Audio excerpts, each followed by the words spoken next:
డబ్బు నీ చేతిలో ఉంటే కొండ మీద ఉన్న కోతిని తీసుకురావచ్చు అంటారు కదా. యాక్చువల్లీ కొండ మీద ఉన్న కోతి చేతిలో చిప్ప తీసుకురావచ్చు, అది కూడా ఉంటుంది నీ మాట.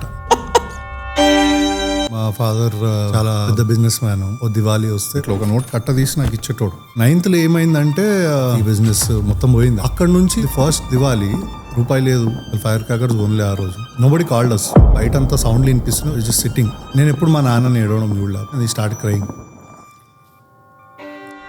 అప్పుడు మా మమ్మీ ఒకరోజు చెప్పింది అన్నమాట, బాబుల్లో చెప్తారు చూడు, ఇక్కడ కాదు నువ్వు ఆ పైన వాటర్ ఫాల్ పైకి ఎక్కితే ఉంది వరల్డ్ అని. Pratyush G Reddy, the founder and CEO of Pixelwhite, zero నుండి స్టార్ట్ చేసి బూట్ స్ట్రాప్డ్ గా కంపెనీని 500 crore ప్లస్ వాల్యుయేషన్ కి బిల్డ్ చేశారు. పొద్దున్న లేచి ఏదో పంచాయతీ ఉండి బయటకు పోయి చేస్తున్నావు అనుకో, అదే తీసుకెళ్తుంది ఏదో ఒక చోటికి. నేను పెద్ద పులిని, నేను ఇప్పుడు గడ్డి తినాల్సి వస్తుంది, పులి తినదు గడ్డి అంటే ఆ తర్వాత జంగల్లో కూడా ఉండవు. మేబీ అగైన్ కాంట్రవర్షియల్, ఇండియాలో రౌడీలు పొలిటీషియన్స్ అవుతారు, ప్రతి ఒక్కరి మీద కేసులు ఉంటాయి. అలాంటి వాళ్ళ వెనకాతల యంగ్ యూత్ వాళ్ళందరూ టైం వేస్ట్ చేసుకుంటూ తిరుగుతారు. ఎందుకు అవుతారంటావు రౌడీలు పొలిటీషియన్లు? ప్రజలే కదా ఎన్నుకునేది. గవర్నమెంట్తో పనిచేసే గవర్నమెంట్ ప్రాజెక్ట్ చేస్తున్నారంటే మేబీ వాళ్ళు ఈ రిజర్వేషన్ ఆఫ్ పీపుల్ కాబట్టి వాళ్ళు గవర్నమెంట్ ప్రాజెక్ట్ వచ్చి ఉంటుంది. మీ ఒపీనియన్ ఏంటి దాని మీద? ఫస్ట్ ఆఫ్ ఆల్ గవర్నమెంట్ చాలా powerful organization. Without skill you cannot survive in such a powerful place. అంటే ఈరోజు 100 రూపాయలు సంపాదించినోడు ఒక 1 yearతో 1000 రూపాయలు సంపాదిస్తున్నాడు, కానీ 10 రూపాయలు సంపాదించినోడు 11 రూపాయలు కూడా సంపాదించట్లేదు. ఏం మారుతుంది? డబ్బులు ఎప్పుడు డబ్బులు అవుతున్నాడు పేదోడు. నా చిన్నప్పటి నుంచి India is always developing country అనే వింటున్నాం అన్న, బట్ మనకు గ్రోత్ ఏం కనిపిస్తుందా? ఇప్పుడు ఇంత మంచి కార్లు ఉన్నాయన్న, మనకు రోడ్డు ఏముంది అంటే ఇండియా డెవలప్ అవుతుందా? మన ప్రజలలో చాలా ధైర్యం ఎక్కువ. నువ్వు మామూలు రోడ్ మీద ఒక ఆటో పర్సన్తో మాట్లాడు, ఎంత ధైర్యంగా ఉంటాడు. అందుకే ఏ గొప్ప డిక్టేటర్ ఇక్కడ నిలబడలేదు. Interesting philosophy. కరీంనగర్కి వెళ్ళడం నీ గోల్. నడుచుకుంటూ వెళ్తావా, ఆక్కుంటూ వెళ్తావా, డేక్కుంటూ వెళ్తావా, కానీ వెళ్తూనే ఉండాలి. ఏదో ఒక రోజు కరీంనగర్ వస్తుంది. కానీ ఏదైతే రోజు ఆపేస్తావో ఆ రోజు ఫెయిల్ అవుతావు. Not that I love money or something, but I respect it for what it can do. ఏదన్నా నీ ఆనందం కోసం బతకాలి. నువ్వు సెంటర్ ఆఫ్ ది యూనివర్స్ అవ్వాలి నీ లైఫ్కి. తమ్ముడు కానీ అక్క చెల్లి ఎవరన్నా, దట్ కమ్స్ ఆఫ్టర్ యూ. ఇంకా సింపుల్గా చెప్పాలంటే, మీ మదర్ అంటే నీకు ఇష్టమా? గ్లాస్ మిల్క్ ఇచ్చింది మీ మమ్మీ, తాగుతావు కదా? ఫ్రాంక్గా దానిలో పాయిజన్ ఉందని తెలిసింది అనుకో, తాగుతావు. నీట్జా, ఫెడరిక్ నీట్జా అనే ఫిలాసఫర్ ఉన్నాడు. ఆయన బుక్ రాష్ట్రం. ఆ బుక్ చదివి హిట్లర్ దాన్ని మిస్అండర్స్టాండ్ చేసుకుని World War II వెళ్ళాడు. ఇట్లా ఫిలాసఫీని సగం అర్థం చేసుకోవడం కావాల్సినట్టు ఇంటర్ప్రిట్ చేసే హామ్ కూడా ఉంటుంది.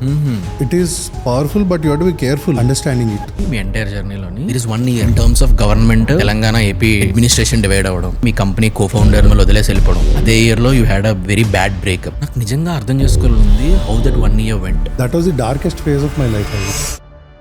ఏం ఆగలేయట్లేదు, ఏం చేయట్లేదు, నిద్ర రావట్లేదు. ఆ రోజు అర్థమైంది మనుషులు ఎందుకు చనిపోతారు. ఫెయిల్యూర్ రావాలని కోరుకోవాలి. ఎప్పుడు లైఫ్లో నీకు ఫెయిల్యూర్ నేర్పించినంత సక్సెస్ ఎప్పుడు నేర్పి. మనం గ్రో కావాలంటే మన చుట్టూ ఉన్న వాళ్ళు గ్రో కావాలి. ఇప్పుడు నీకు ఒక కంపెనీ ఉందనుకో, నువ్వు ఒక బెంజ్ కార్లో తిరుగుతుంటే నీతో పనిచేసే వాళ్ళు ఒక ఫార్చునర్లో తిరగాలనుకోవాలి. కోవిడ్ టైంలో you lost one of your very best friend. So ఎప్పుడన్నా చనిపోయినా కూడా ఆయన పక్కన బరీ చేయమని చెప్పిన మా అమ్మకి, నన్ను అంత ఇష్టం ఆడంటే. ఒక గ్లాస్ పెట్టిన అనుకో, ఎంటీ గ్లాస్, అది వెయిట్ ఉంటుందా? పెద్ద వెయిట్. దాంట్లో నీళ్లు పోస్తా, వెయిట్ ఉంటుందా? ఇంకొంచెం వెయిట్ ఎక్కువ అవుతుంది. అదే గ్లాస్ ని 1 hour అలా పట్టుకొని స్ట్రైట్ గా నుంచో అన్నా అనుకో, నొప్పి పెట్టడం స్టార్ట్ చేస్తుంది. థాట్స్ కూడా అంతే. ఒకటే ప్రాబ్లం గురించి ఆలోచిస్తూనే ఉన్నావు అనుకో, డెడ్ అయిపోతుంది బ్రెయిన్. సేమ్ నీకు ప్రాబ్లం వచ్చినప్పుడు ఆ గ్లాస్ ఎగ్జాంపుల్ గుర్తుంది అనుకో నీ మైండ్ లో, ఆ గ్లాస్ ని ఎక్కువసేపు పట్టుకో. How did this entrepreneurship journey started? ఎట్లా జరిగింది అంటే, it's like a very interesting episode. 14 ఏళ్ళ స్టోరీ కాదు. నాకు మీ నుంచి ఒక చిన్న ఫేవర్ కావాలి. మీలో 90% ఆఫ్ ద పీపుల్ మన పాడ్కాస్ట్ చూస్తున్నారు, కానీ సబ్స్క్రైబ్ చేసుకోవట్లేదు. మీ ప్రతి సబ్స్క్రైబర్ చాలా మ్యాటర్ చేస్తుంది. ప్లీజ్ సబ్స్క్రైబ్ చేసుకోండి. మీరు సబ్స్క్రైబ్ చేసి మాకు సపోర్ట్ చేస్తే మీరు ఇమాజిన్ చేయలేని గెస్ట్తో క్రేజీ అండ్ ఇన్సైట్ఫుల్ కాన్వర్సేషన్స్ని తీసుకొస్తాం. దానికోసం మీరు చేయాల్సింది ఒకటే, కింద కనిపిస్తున్న సబ్స్క్రైబ్ బటన్ని నొక్కి పెట్టుకోండి. మీరు సబ్స్క్రైబ్ చేశారని అనుకుంటున్నాను. Let's get in to the podcast. Almost నీ 14 years ఆఫ్ ఎంటర్‌ప్రెన్యూర్‌షిప్ జర్నీలోనే you built multiple companies, 200+ team ఉన్నారు. అన్నిటికన్నా గ్రేట్ థింగ్ ఏంటంటే every startup you built is a bootstrapped. This is something really interesting. నాకు నీ childhood గురించి బాగా తెలుసుకోవాలందన్న. అంటే లైక్ ఎలాంటి థింగ్స్ నీ చైల్డ్హుడ్లో నిన్ను షేప్ చేసాయి, సో దట్ యూ ఇప్పుడు ఉన్న పర్సన్ని ఆ చైల్డ్హుడ్ థింగ్స్ నేను షేప్ చేసేలాగా? Interesting question actually. చిన్నప్పుడు ఏముంటుండే, జనరల్లీ మా ఫాదర్ చాలా పెద్ద బిజినెస్ మ్యాను. మనకి బాగా పొగరుంటుండే. అవునా? అంటే పొగరంటే తెలియనితనం అనుకో. ఓకే. ఏమి చిన్నపిల్లోడు 6th class 5th class అట్లుంటే పొగరుగా అంటే కరెక్ట్ వర్డ్, జస్ట్ మనకేంటి అనే ఒక యాటిట్యూడ్ ఉండేది. ఇంటర్నల్గా ఉండేదేమో. ఓకే.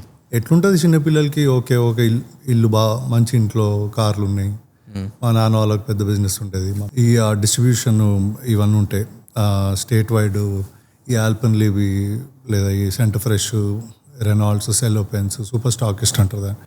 సో ఆ బిజినెస్ ఉండేది. ఓ దివాళీ వస్తే మొత్తం సెలబ్రేషను, ఒక 50-60 మంది స్టాఫ్, మనకు కూడా డబ్బులు ఇచ్చేటోళ్ళు వెళ్ళి కొనుక్కో అని, క్రాకర్స్ అవి ఇవి.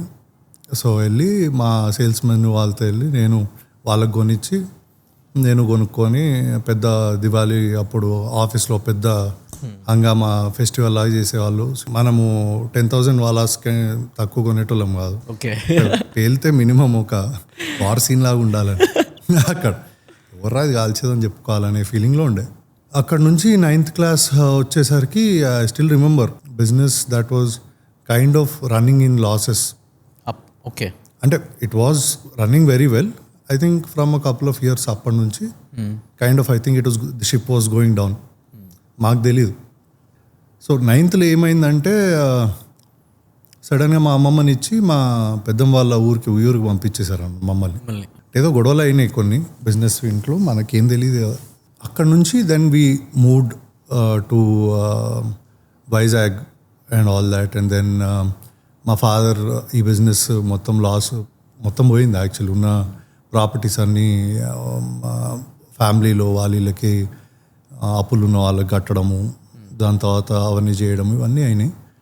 సో మా దగ్గర అయితే literally we had zero. We had to start from zero. So ఇప్పుడు when I look back I feel that was a turning point in life. ఆ ఏజ్లో, అంత యంగ్ ఏజ్లో కష్టాలు రావడము అండ్ సడన్గా పై లెవెల్ నుంచి ఆ బ్లింగ్ లైఫ్ స్టైల్ నుంచి ఫుట్పాత్ మీద పడితే డైరెక్ట్ ఎలా, if you can explain those ఎలా ఉండేది? సో ఎట్లాంటి కష్టాలు ఉన్నాయంటే, అంటే స్కూల్లో జాయిన్ చేశారు. ఐ రిమెంబర్ వాళ్ళకి జస్ట్ ఒక జత బట్టలు ఉండేవి స్కూల్కి, ఒకటే జత. వాళ్ళు వేసుకెళ్ళి వచ్చి మళ్ళీ దాన్ని మా మమ్మీ ఉతికేసి ఆరేసి మళ్ళీ అవే బట్టలు వేసుకుని మళ్ళీ వెళ్ళాలి. ఓకే, నెక్స్ట్ ఇయర్ మా చెల్లికి ఇప్పుడు పొడుగవుతుంది కదా, ఆ స్కర్ట్కి మళ్ళీ ఒక చిన్న అటాచ్మెంట్ కుట్టి దాన్ని లెంత్ చేసింది. సో ఇవన్నీ చూసి యూనో ఓకే, డబ్బు లేకపోతే లైఫ్ ఏమవుతుంది, ఇప్పుడు డబ్బు లేకపోతే నీ చుట్టూ ఉన్న వాళ్ళు ఎట్లా ట్రీట్ చేస్తారు, లేదా రిలేషన్స్ కానీ. మీ పాయింట్ ఆఫ్ వ్యూలో అప్పుడు అంత గ్రేట్ లైఫ్ స్టైల్ లీడ్ చేస్తూ సడన్గా when you don't have anything, me surroundings కానీ, పియర్స్ కానీ, ఫ్యామిలీ, రిలేటివ్స్ వీళ్ళందరూ ఎలా చూసేవారు? అవకాశం ఏముండదు డబ్బు లేకపోతే. అందరికీ తెలిసిన నిజమే కదా. ఐడియల్లీ డబ్బు ఉంటే ఏమవుతుంది, ఒక 60-70% కష్టాలు తీరిపోతాయి. ఓన్లీ 60-70%? మెయిన్ నీకు అర్థమయ్యేటట్టు చెప్పాలంటే, not that I love money or something, but I respect it for what it can do, right? డబ్బు నీ చేతిలో ఉంటే కొండ మీద ఉన్న కోతిని తీసుకురావచ్చు అంటారు కదా. యాక్చువల్లీ కొండ మీద ఉన్న కోతి చేతిలో చిప్ప తీసుకురావచ్చు డబ్బు ఉంటే. డిఫరెన్స్ ఏంటి కొండ మీద కోతిని తీసుకురావడానికి, చిప్పని తీసుకురావడానికి? కొండ మీద కోతిని నెట్టేసి పట్టుకురావచ్చు, దాని చేతిలో చిప్ప అంటే దాన్ని కన్విన్స్ చేయాలి. అది కూడా ఉంటుంది నీ మాట. ఓకే, అర్థమైందా? సో దాని వాల్యూ అర్థం చేసుకున్నావు అనుకో నువ్వు, అంటే you understand what to do, what not to do, దాని వాల్యూ అర్థమవుతుంది నీకు. అండ్ ఆ ఏజ్లో అర్థం కావడం అనేది ఐ థింక్ ఒక కైండ్ ఆఫ్ అదృష్టం అనుకుంటా నేను.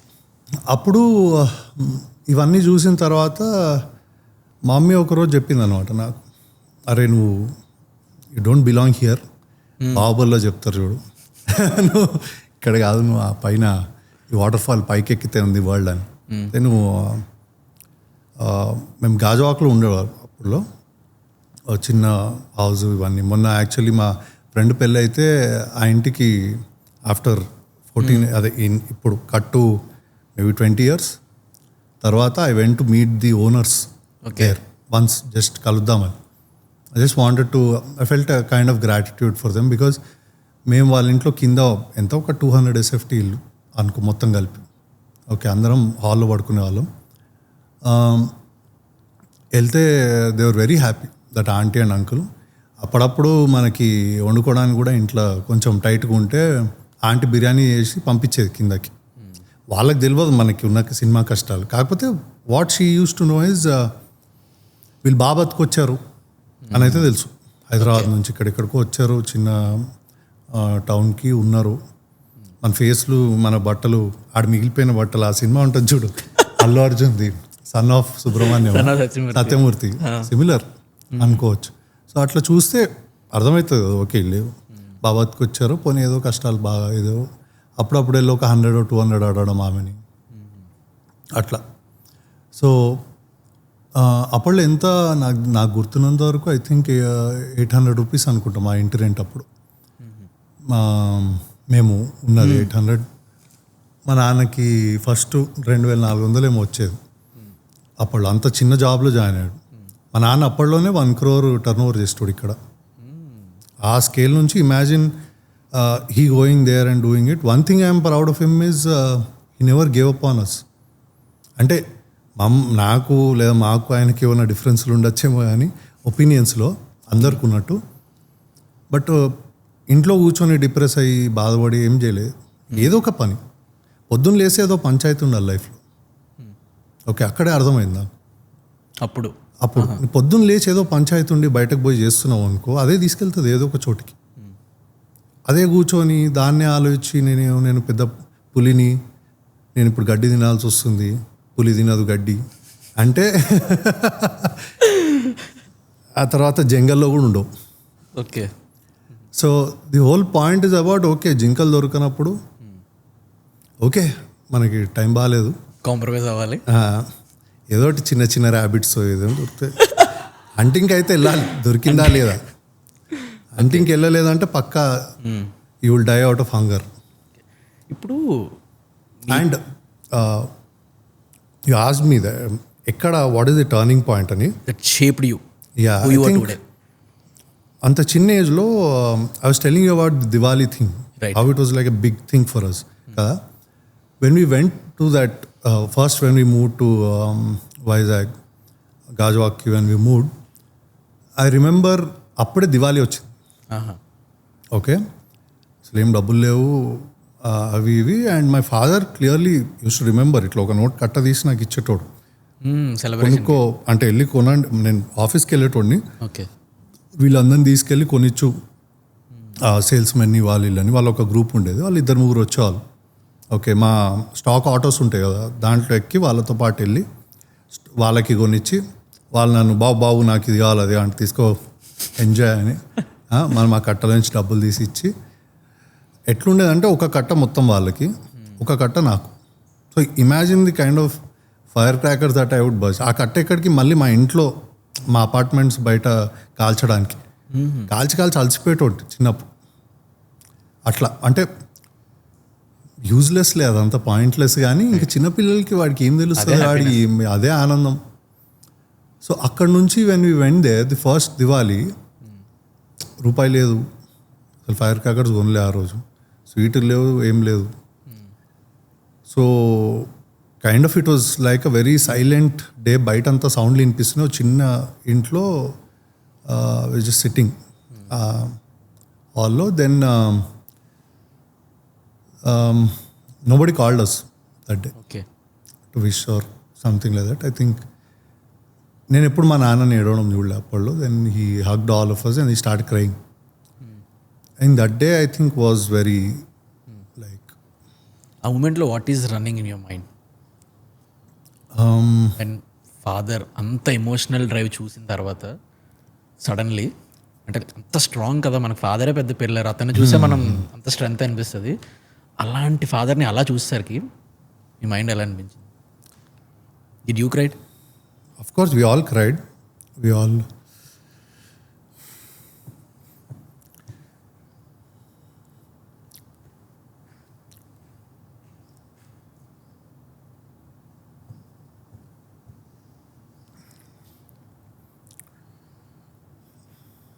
అంటే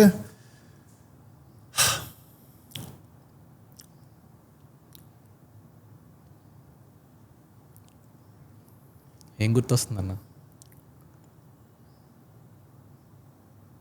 what was running in your mind?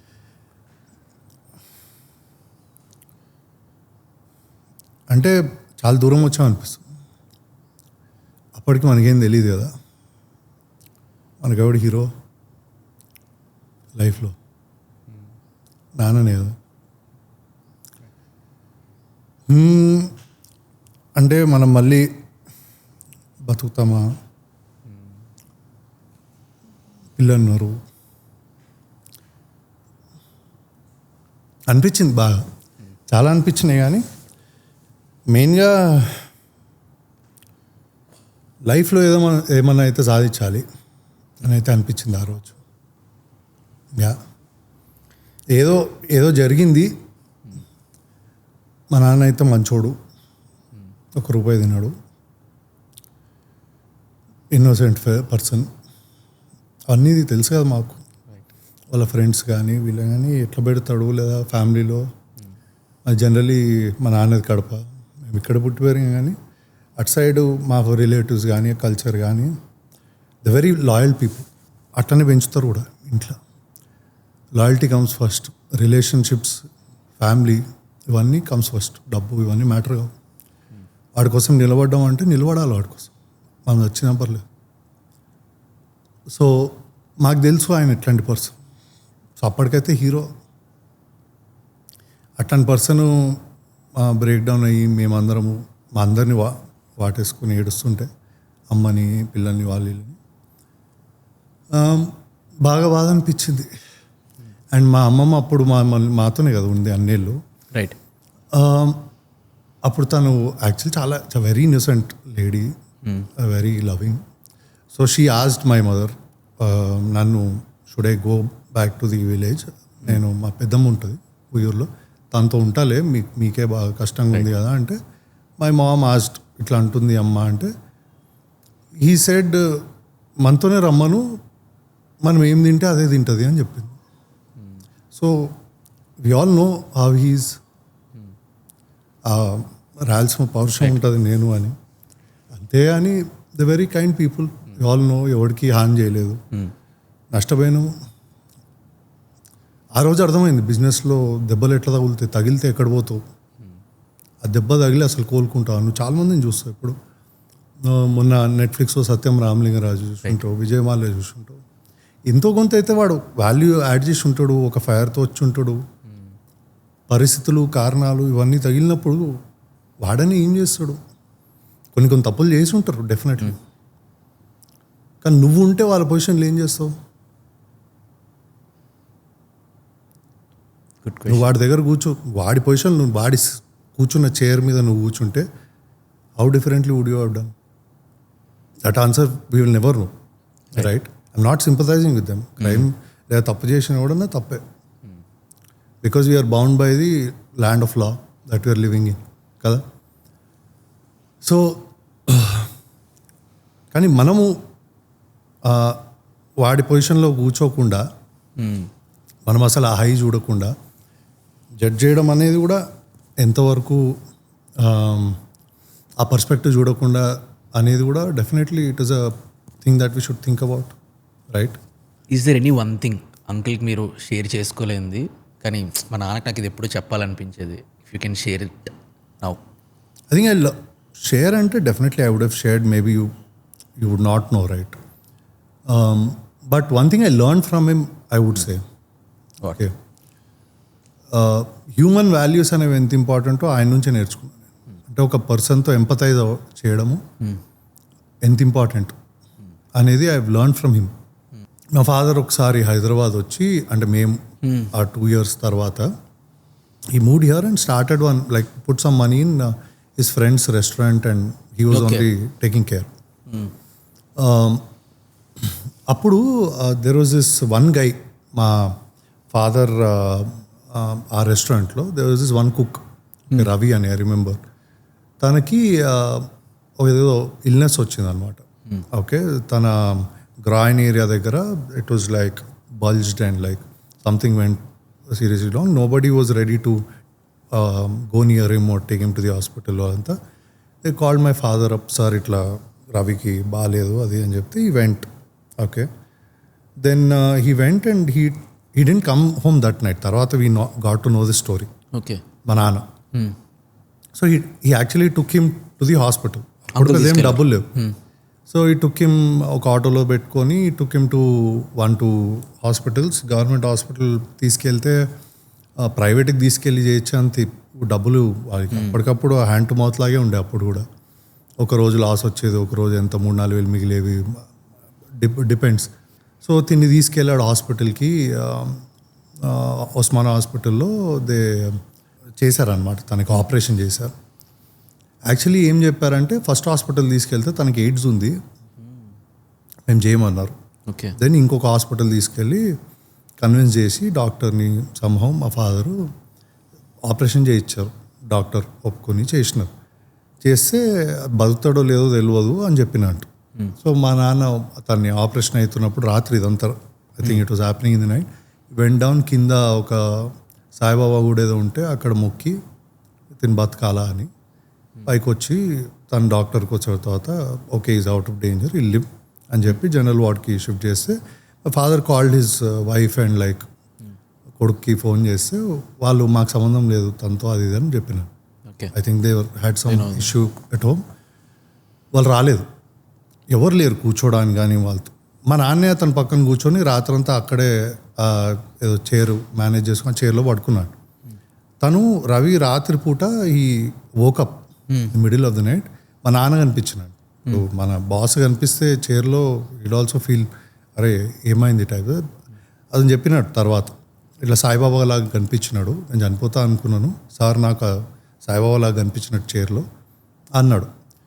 దాని తర్వాత ఒక 1-2 డేస్కి దెన్ హీ లెఫ్ట్. వాళ్ళు వచ్చారు, మా నాన్న వాళ్ళు ఫోన్ చేసి వాళ్ళ మీద అరిచి అది చేస్తే వాళ్ళు వచ్చి తీసుకుపోయినారు. He left. దాని తర్వాత we heard that he went off to Shirdi somewhere, then he started working somewhere there. ఇక్కడతో స్టోరీ అయిపోయింది. మా ఇంట్లో మా మమ్మీ కూడా నీకేమన్నా పిచ్చా, ఏంది ఇది, వాట్ ఈస్ దిస్, మనకే ఇవి లేవు, ప్లస్ నీకేమన్నా అయితే వాళ్ళు డాక్టర్సే చేయమన్న దానికి నువ్వెందుకు ఇది చేస్తున్నావు అన్నట్టు I think they felt. But every year after that Guru Purnima ఉంటుంది కదా Saibaba, right. So every Guru పౌర్ణిమకి that guy use to find us where we use to live. ఆ కుక్ షిరిడి నుంచి ఒక స్వీట్ ప్యాకెట్ పట్టుకొని మా ఇంటికి వచ్చి ఇంటి బయట నుంచొని, ఇంటి లోపల కూడా వచ్చేవాడు కాదు, మేము రమ్మని పిలిచేటోళ్ళం. వచ్చి జస్ట్ మమ్మల్ని చూసి, మా నాన్న ఇక్కడ ఉండేటోడు కాదు, మళ్ళీ ఇదంతా పోయింది బిజినెస్ రెస్టారెంట్ది అవి. Then he moved back to again Vizag, he was working there again. తిను మా దగ్గరకు వచ్చి ఆ స్వీట్ డబ్బా ఇచ్చేసి మేము ఉన్నామా లేదా చూసి, the moment use to see us, use to smile so bright out of happiness. He just use to sit near the door. మా మమ్మీతో మాట్లాడి ఎన్నిసార్లు లోపల రా అని అన్న రాడు, జస్ట్ ఒక 10 minutes ఉంటాడు. మా మమ్మీ ఒక టీ పెట్టిస్తుంది, తాగుతాడు అక్కడ, తాగేసి అమ్మ బాగున్నారా అది ఇది అని షార్ట్గా ఉంటాడు, కూర్చుంటాడు, ఓల్డ్ గై, మాట్లాడి he leave just for that 10 minutes every Guru పౌర్ణిమకి is to come from Shirdi to just see us and then go. అసలు ఇది చూసినప్పుడు యునో ఇట్ వాజ్ చాలా రెస్పెక్ట్ పెరుగుతుంది కదా అంటే అంటే that day I understood that human values అంటే మ్యాటర్ చేస్తాయని. నువ్వు దేవుడిని బిలీవ్ చేస్తావన్నా, ఎందుకంటే కిందన పెద్ద బుద్ధుడి బొమ్మ ఉంది, అక్కడ బయట వాటర్ బాడీలో కృష్ణుడి బొమ్మ ఉంది. సో డెఫినెట్లీ అంటే దేవుడిలో బిలీవ్ చేస్తా కంటే ఏదో స్పిరిచువల్ పవర్ ఉంది వాళ్ళందరినీ నడిపిస్తుందని ఐ డూ బిలీవ్. కృష్ణుడు ఇస్ మై ఫేవరెట్ గాడ్ అనొచ్చు ఏమో అట్లా. But is a philosophy behind it. What is that one philosophy నీకు కృష్ణుడి మీద బిలీఫ్ తీసుకొచ్చింది? అంటే నీజా, ఆండ్ ర్యాండ్, ఓషో, ఇవన్నీ వెన్ యూర్ రీడింగ్ ఓషోది one philosophy that really stuck with me. Osho ఏం చెప్పినాడు, నీ లైఫ్ ఫిలాసఫీ షుడ్ బి బుద్ధాది జోర్బా అవ్వాలి అని చెప్పినాడు. జోర్బా అనేది ఒక, బుద్ధ అంటే తెలుసు బుద్ధుడు, జోర్బా అనేది ఒక పర్సన్ అనమాట. He is a fictional character. 1960s ఒక నవల్లో రాసినారు జోర్బా గురించి. Is like that fun guy who enjoys life and all the materialistic things in life. He enjoys you know having all those stuff like that. But వాడికి అంత spiritual awareness ఉండదు. ఓషో ఏమన్నా అంటే నీ లోపల ఆ జోర్బాలో ఉన్న బుద్ధుడిని అవేకన్ చేయాలని చెప్పిన. నీకు డిజైర్స్ వీటి నుంచి పారిపోవడం కాదు లైఫ్ పరమార్థం.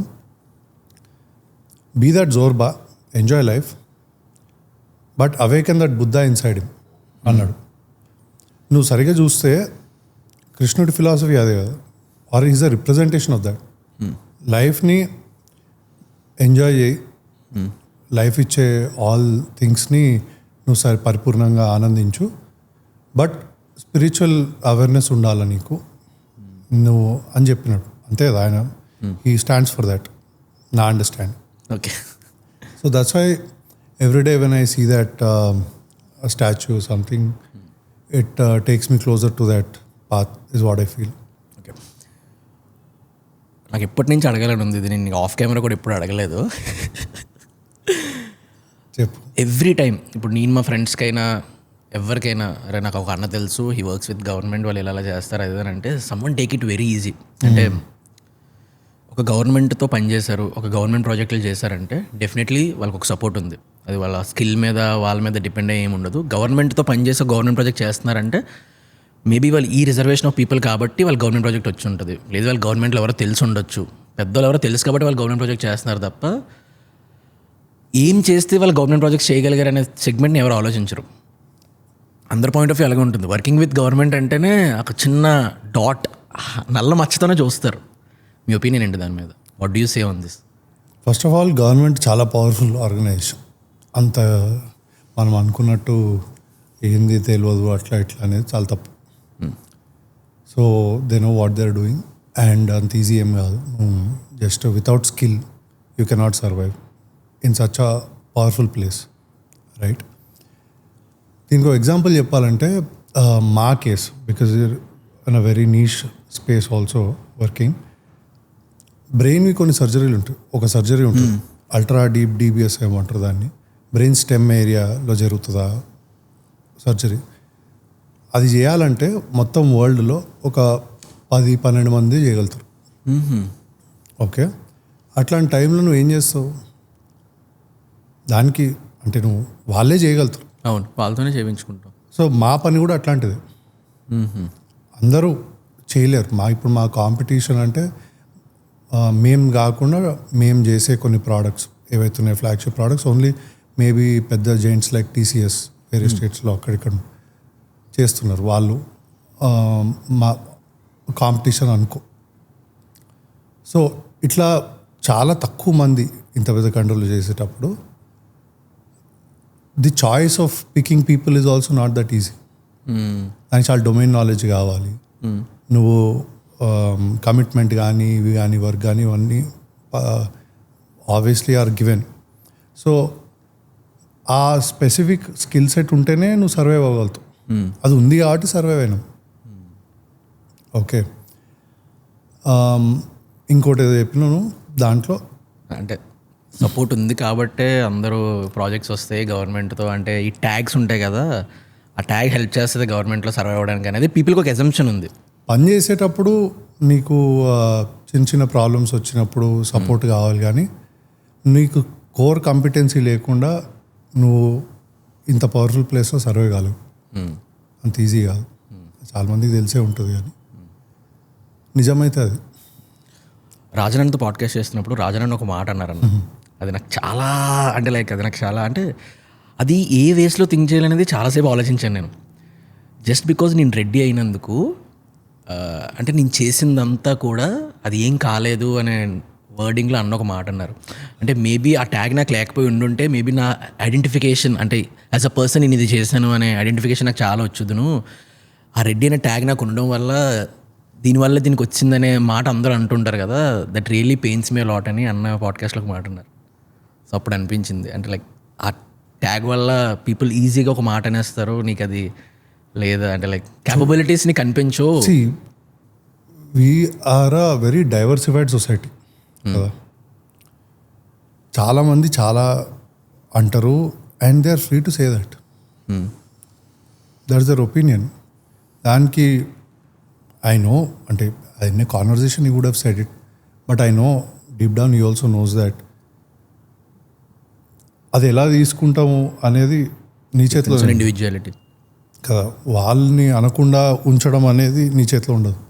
అంటారు ఏం చేస్తావు దానికి? దానివల్ల ఒపీనియన్, దాన్ని రెస్పెక్ట్ చేసి ముందుకెళ్దాం. నిజం నీకు తెలిస్తే చాలు కదా. ఇప్పుడు Rajanna is a person, is a very big person. అంటే లైక్ మేము పాడ్కాస్ట్ చేసాము, ఆ డే ఆ ప్రోటోకాల్ చూసిన తర్వాత నాకు అర్థమైంది ఎంత పెద్ద పర్సన్తో మేము పాడ్కాస్ట్ చేస్తున్నామని. సో మీ బ్రదర్ తను, నువ్వు అన్న జర్నీ చాలా క్లోజ్గా అబ్జర్వ్ చేసి చూసావు. Is one of the top. అంటే లైక్ ఇప్పుడు ఇండియాలో అంబానీ అదాని చేసే ప్రాజెక్ట్స్ అన్న చేస్తున్నారని అంటే ఈజ్ నాట్ చిన్న థింగ్ కాదు. అన్న లైఫ్ని అంత క్లోజ్గా అబ్జర్వ్ చేసి చూసావు కదన్న. వన్ థింగ్ నువ్వు అన్న దగ్గర నుంచి నేర్చుకున్నది లైఫ్లో ఎప్పుడు మర్చిపోలేదు, అలాంటి థింగ్ ఏమైనా ఉందా? I think humanitarian values first. And first time కలిసినప్పుడు ఆయన్ని అప్పటి వరకు లైఫ్లో అంత లైఫ్ ప్లస్ మైనసే అనుకున్నట్టుండేది. ఎందుకంటే నా చుట్టూ ఉన్న అవే నేర్పించున్నాను. కానీ ఎక్కడో ఉండేది ఇట్లా కాదులే అని. ఆయన కలిసినప్పుడు అర్థమైంది లైఫ్ అంటే ప్లస్ మైనస్ కాదు, there is something beyond it. అంటే ప్లస్ మైనస్ మనం ఎప్పుడు ప్లస్లోనే ఉండాలి కాదు. నువ్వు మనుషులు ఇంపార్టెంట్ మనకి, ఎంపతైజ్ చేయాలి వాళ్ళతో. మనం గ్రో కావాలంటే మన చుట్టూ ఉన్న వాళ్ళు గ్రో కావాలి. ఇప్పుడు నీకు ఒక కంపెనీ ఉందనుకో, నువ్వు ఒక బెంజ్ కార్లో తిరుగుతుంటే నీతో పనిచేసే వాళ్ళు ఒక ఫార్చునర్లో తిరగాలనుకోవాలి. అండ్ ఒకటి కష్టం వచ్చినప్పుడు ఎప్పుడు నిలబడాలి వాడుతూ. అవన్నీ నీతాన్ని లెక్కలన్నీ పక్కన పెట్టు, ఆడికి ఉండాలి మనం. ఇప్పుడు కోవిడ్ వచ్చినప్పుడు వాళ్ళ కంపెనీలో ఐ హర్డ్ 1 పర్సన్కి ఆల్మోస్ట్ 50-60 లక్షలు ఖర్చు అయింది. వీళ్ళే పెట్టారు. నార్మల్ చిన్న ఎంప్లాయ్ అతను, but that speaks volumes about their క్యారెక్టర్ను. అండ్ ఇంకోటి ధైర్యంగా ఉండాలి. ఏమవుతుంది? ఎక్కడి నుంచి వచ్చినాం మనం? రోడ్ మీద నుంచే కదా. ఏమవుతుంది? ఆ రోడ్డు అలవాటే కదా మనకి. ఆ రోడ్ మీద ఏముంటుంది తెలుసు. మళ్ళీ ఏమైనా చేయాలంటే పని అయితే వచ్చు కదా, చేస్తాం మళ్ళీ పని. As good as that. ఈ ఫిలాసఫీ తెలిసిన తర్వాత అందరం ఏదో ఒక రోజు చచ్చిపెట్టాలమే కదా. మరి ఇంకేం బాధలు ఉన్నాయి లైఫ్లో? ఇది నువ్వు ఇంబైబ్ చేసుకున్నావు అనుకో, ఆల్ గుడ్. అంటే నీకు గివర్ మైండ్ సెట్ అక్కడి నుంచి వచ్చిందన్న. బికాస్ ఎందుకనంటే ఐ సీ ఎవ్రీ టాప్ పీపుల్కి, అంటే not everyone, very few పీపుల్కి ఒక గివర్ మైండ్ సెట్ ఉంటుంది. అంటే they don't expect anything from people. And మీ ఫ్రెండ్స్తో నేను మాట్లాడుతున్నప్పుడు మీ ఫ్రెండ్ ఒక లైన్ చెప్పారన్న, నాకు చాలా నచ్చింది. అలాగే ప్రత్యూష్ ఎలా అంటే once he like something he doesn't leave it, నచ్చితే ఇంక వదలడు అనే సెగ్మెంట్లో అన్న ఒక లైన్ చెప్పాడు. ఇప్పుడు నువ్వు ఎలాగ అన్న కోసం చెప్పవు చెప్పండి చెప్పను. ఇప్పుడు నువ్వు ఎలాగ ఆ రోజు అన్న పాడ్కాస్ట్లో చెప్పలేదు వాట్ హీ డిడ్ ఏంటి అసలు అంత అన్నట్టు వాళ్ళు టీం చెప్పారు. అది మాట్లాడిన అన్న తీపించండి, మనం చేసి నువ్వు గొప్పగా ఏం చెప్పదు పాడ్కాస్ట్లో అని. So at the same time అన్నకి అసలు అలా ఏముండదు. అంటే లైక్ అన్న మంచి చెప్పినవన్నీ కూడా పాడ్కాస్ట్లో కట్ చేపించారు. అంటే నేను కొన్ని చూస్తా ఏం చెప్పలేను కూడా పాడ్కాస్ట్లో ఉంటాయి. అంటే చాలా మా లైఫ్లో కూడా ఫ్యామిలీకి చేసినావు కానీ వందలు ఉన్నాయి ఇట్లా. అలా ఈవెన్ ఇప్పుడు మీది కూడా, నేను మీ టీంతో అందరితో మాట్లాడుతుంటే మన టీంలో ఎవరైనా క్రౌడ్ ఫండింగ్ బయట కనిపిస్తే అది ఆన్లైన్లో అన్న చూసి తీపించి మనమే హెల్ప్ చేయడం, అలా టీంలో ఎవరైనా క్లోజ్ పీపుల్కి ఏదైనా అన్నే చేయించడం, ఎవరికి చెప్పకపోవడం, అట్లీస్ట్ మాకు కూడా చెప్పడు, మాకు వాళ్ళ త్రూ ఎవరి త్రూ తెలుస్తుంటాయని. అంటే మనం చేసిందే మంచి కోసం, నలుగురు తెలిస్తే మన మీద గుడ్ ఇంప్రెషన్ ఏర్పడుతుంది కదా. బికాజ్ మనం వీ డోంట్ సే ఎనీథింగ్, మన గురించి ఒక వీడు మంచోడు కాదని అనుకుంటారు. మనం చేసింది అట్లీస్ట్ మంచి అయినప్పుడు, మనం చెప్తున్నప్పుడు మన గురించి ఒక మంచి ఫీలింగ్ వస్తుంది కదా. లాజికే కదా, మరి ఎందుకు చెప్పరన్నా? మన కోసం పని చేశాడు వాడు, మన కోసం నిలబడ్డాడు. మనం రోజు ఫుడ్ తింటున్నాం, బట్టలు వేసుకుంటున్నాం, కార్లు ఉన్నాయి, బంగ్లాలు ఉన్నాయి. ఇవన్నిటికీ వాడు ఎక్కడో అక్కడ మూల కారణం కదా. వాడు కూడా వాడుకి సహాయం కావాలన్నప్పుడు నీ చేతిలో పవర్ ఉందనుకో, అది చేయలేకపోతే ఇంకెందుకు ఈ పవర్? యూజ్లెస్ కదా. అది మనం చేయగలిగి వాడికి ఆ ప్రాబ్లం సాల్వ్ అయిందనుకో, నీకు ఆ సాటిస్ఫాక్షన్ వచ్చేసి దేర్ ఎండ్స్ ది మ్యాటర్. అది పేపర్లో చెప్పిస్తావా, వీడియోలో చెప్పిస్తావా, ఇంకో నలుగురు మాట్లాడుకుంటారా అనేది అసలు అవసరం ఏముంది? నీ చేతిలో ఉన్న పవర్కి వాల్యూ ఉందా లేదా, అంతే కదా. పవర్కి అర్థమైంది, ఎట్లైనా వాడచ్చు. ఒక న్యూక్లియర్ మిసైల్ ఉంది, దాన్ని నువ్వు దేనికైనా వాడచ్చు.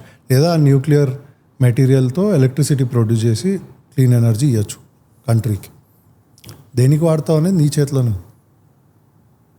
So that's how it works. వాళ్ళు డెసిషన్ తీసుకుని I think they will be happy doing that, that's it. నలుగురు మాట్లాడుకుంటే హ్యాపీనెస్ రాదు. పవర్ని సరిగ్గా వాడాం అనే దాని నుంచి హ్యాపీనెస్ వస్తుంది. నేను మొత్తం మీ గురించి రీసెర్చ్ చేస్తున్నప్పుడు దిర్ ఇస్ 1 year పర్టికులర్లీ మీ ఎంటైర్ జర్నీలోని in terms of government Telangana AP administration divide అవ్వడం, ఎట్ ద సేమ్ టైం మీ కంపెనీ కోఫౌండర్ మిమ్మల్ని వదిలేసి వెళ్ళిపోవడం, కంపెనీని వదిలేసి వెళ్ళిపోవడం. అదే ఇయర్లో you had a very bad breakup and that 1 year was a very tough year for you.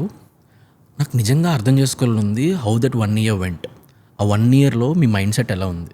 ఇంతే క్లారిటీ ఉందా, లేదా కేయోటిక్ ఉండేదా, వల్నరబుల్ ఉండేవారా, స్ట్రాంగ్ ఉండేవారా? How did that 1 year went? అంటే కోఫౌండర్ అంతా ఎమికబుల్గానే అయింది and he work very hard for our company and all that. ఏదో తను యూఎస్ షిఫ్ట్ అవుతుండే, వి స్ప్లిట్ అండ్ దెన్ ఇంకా అక్కడ నుంచి I was a single owner. అది unfortunate. Then still is my friend ఇప్పుడు కూడా. బట్ ఆ మూమెంటు ఇదంతా obviously it takes a mental toll on you. That was the darkest phase of my life I would say. One day because I was a kid, like అప్పుడే చేస్తున్నాం, మనకి ఎవరు తెలీదు. ఎన్ని చెప్పినా at the end of the day నీ మైండే కదా నీ శత్రువు. ఓకే, మన ఐ లుక్ బ్యాక్ నౌ, ఇప్పుడున్న మెచ్యూరిటీలో ఒక 10% ఉండేదేమో అప్పుడు కదా. So it was the darkest days of my life. Definitely I still remember ఒక రోజు అన్ని సైడ్లు కష్టాలు, ఇంకేం లేదు, ముయ్యాలా లేకపోతే ఇన్నేళ్ళు చేసినాము, ఇంక ఇది మూసేస్తే ఏం చేయాలి, అసలు లైఫ్ ఏంటి ఇంత అన్ఫేర్ ఉంది అనిపించి ఒకరోజు ఇంటికి వెళ్ళాను. అదే రోజు ఆఫీస్ అయిపోతుంది, ఇంటికి వెళ్ళాము, తను 4-5 టీము, నిద్ర పట్టట్లేదు, బాగా అలసిపోయింది బాడీ. కానీ అప్పటివరకు కూడా రాసి ఇంటికి వెళ్ళినా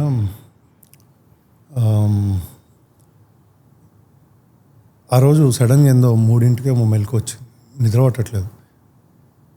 మా అమ్మాయి ఒక్కటే ఉంది, పడుకొని ఉంది. బాల్కనీలోకి వెళ్ళి జస్ట్ అటు ఇటు తిరుగుతున్నా, నిద్ర రావట్లేదు. బాల్కనీలోకి వెళ్ళాను, అపార్ట్మెంట్లో ఉండే అప్పుడు.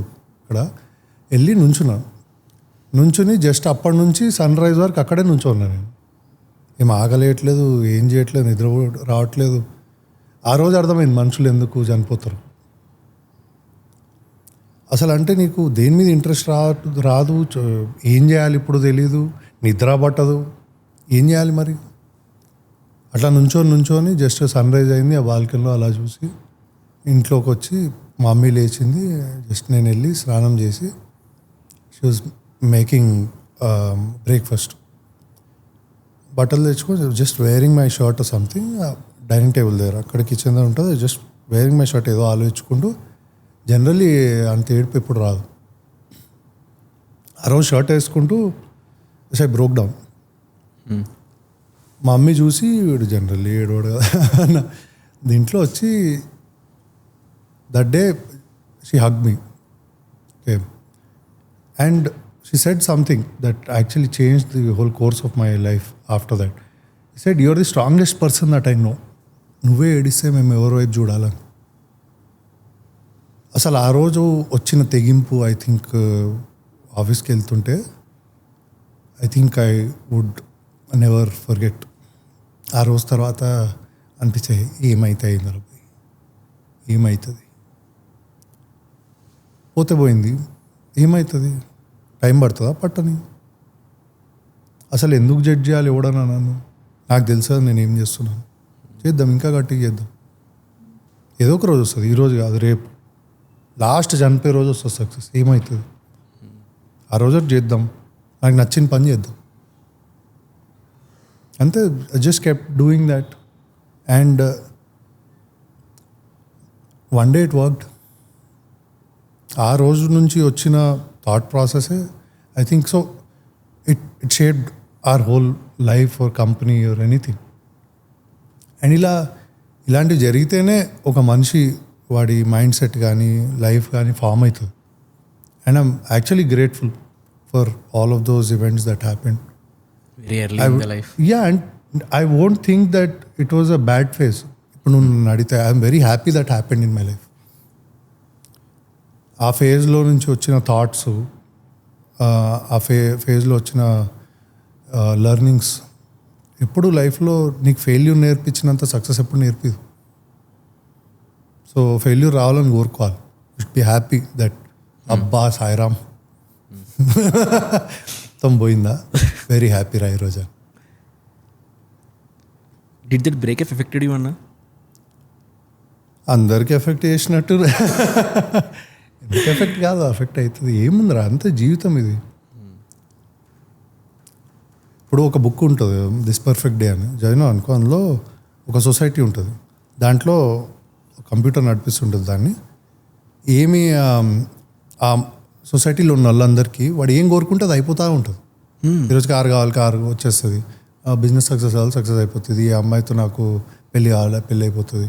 అన్నీ అవుతాయి, అన్నీ అనుకుంటూ అయిపోతుంది. యాక్చువల్లీ వాళ్ళకి బోర్ కొట్టడం స్టార్ట్ అవుతుంది. ఏంది ఇంత ఈజీగా ఉంది లైఫ్ అని వాళ్ళు దాని దగ్గరికి వెళ్ళి చెప్తారే నాకు ఇది వద్దని, తెలుసా.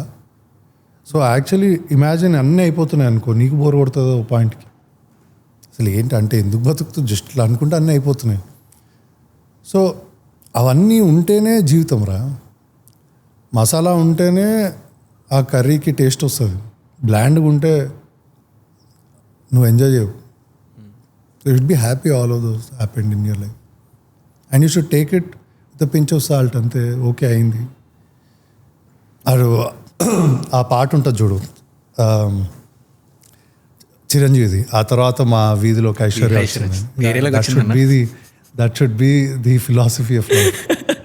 ఇప్పుడు రాజన్న అంబానీ లాంటి వాళ్ళకి ఏం డ్రైవ్ చేస్తూ ఉంటుంది ఫర్ ద వే నెక్స్ట్ డేకి ఇంకో డే నెక్స్ట్ డే లెగసీ పనిచేయడానికి? బికాజ్ ఎందుకంటే they see everything in life, the value that they are adding I feel. ఇప్పుడు మనకి ఇంటర్నెట్ యాక్సెస్ వచ్చింది, ఏ విలేజ్కి వెళ్ళినా ఎక్కడ పోయినా క్రేజీ స్పీడ్ వస్తుంది. అది ఎట్లొచ్చింది? ముఖేష్ అంబానీ మైండ్లో థాట్, ఆయనకి ఎంతనా డబ్బు వచ్చి ఉండని థాట్ అయితే వచ్చి అది ఎగ్జిక్యూట్ చేసి ఇచ్చినాడు టేక్ అని. ఆయనకున్న డబ్బుకి ఆయన జస్ట్ ఇంట్లో కూర్చొని రిలాక్స్ అయ్యి నువ్వు అన్నట్టు పొద్దున్నే లేచి వర్కౌట్ చేసుకుని హెల్తీ ఫుడ్ తిని ఉన్న బిజినెస్లు సరిగా చేసుకుని చాలు కదా. ఆయనకి ఇంకొక 50,000 కోట్లు వచ్చినాయి, 20,000 కోట్లు వచ్చినాయి, ఏం తేడా పడదు కదా. మరి ఎందుకు చేశానంటావు? యాడ్ చేసే వాల్యూ వాళ్ళకి, వాడు ఆ వాల్యూ యాడ్ చేస్తే వాడికి ఒక కిక్ వస్తుంది.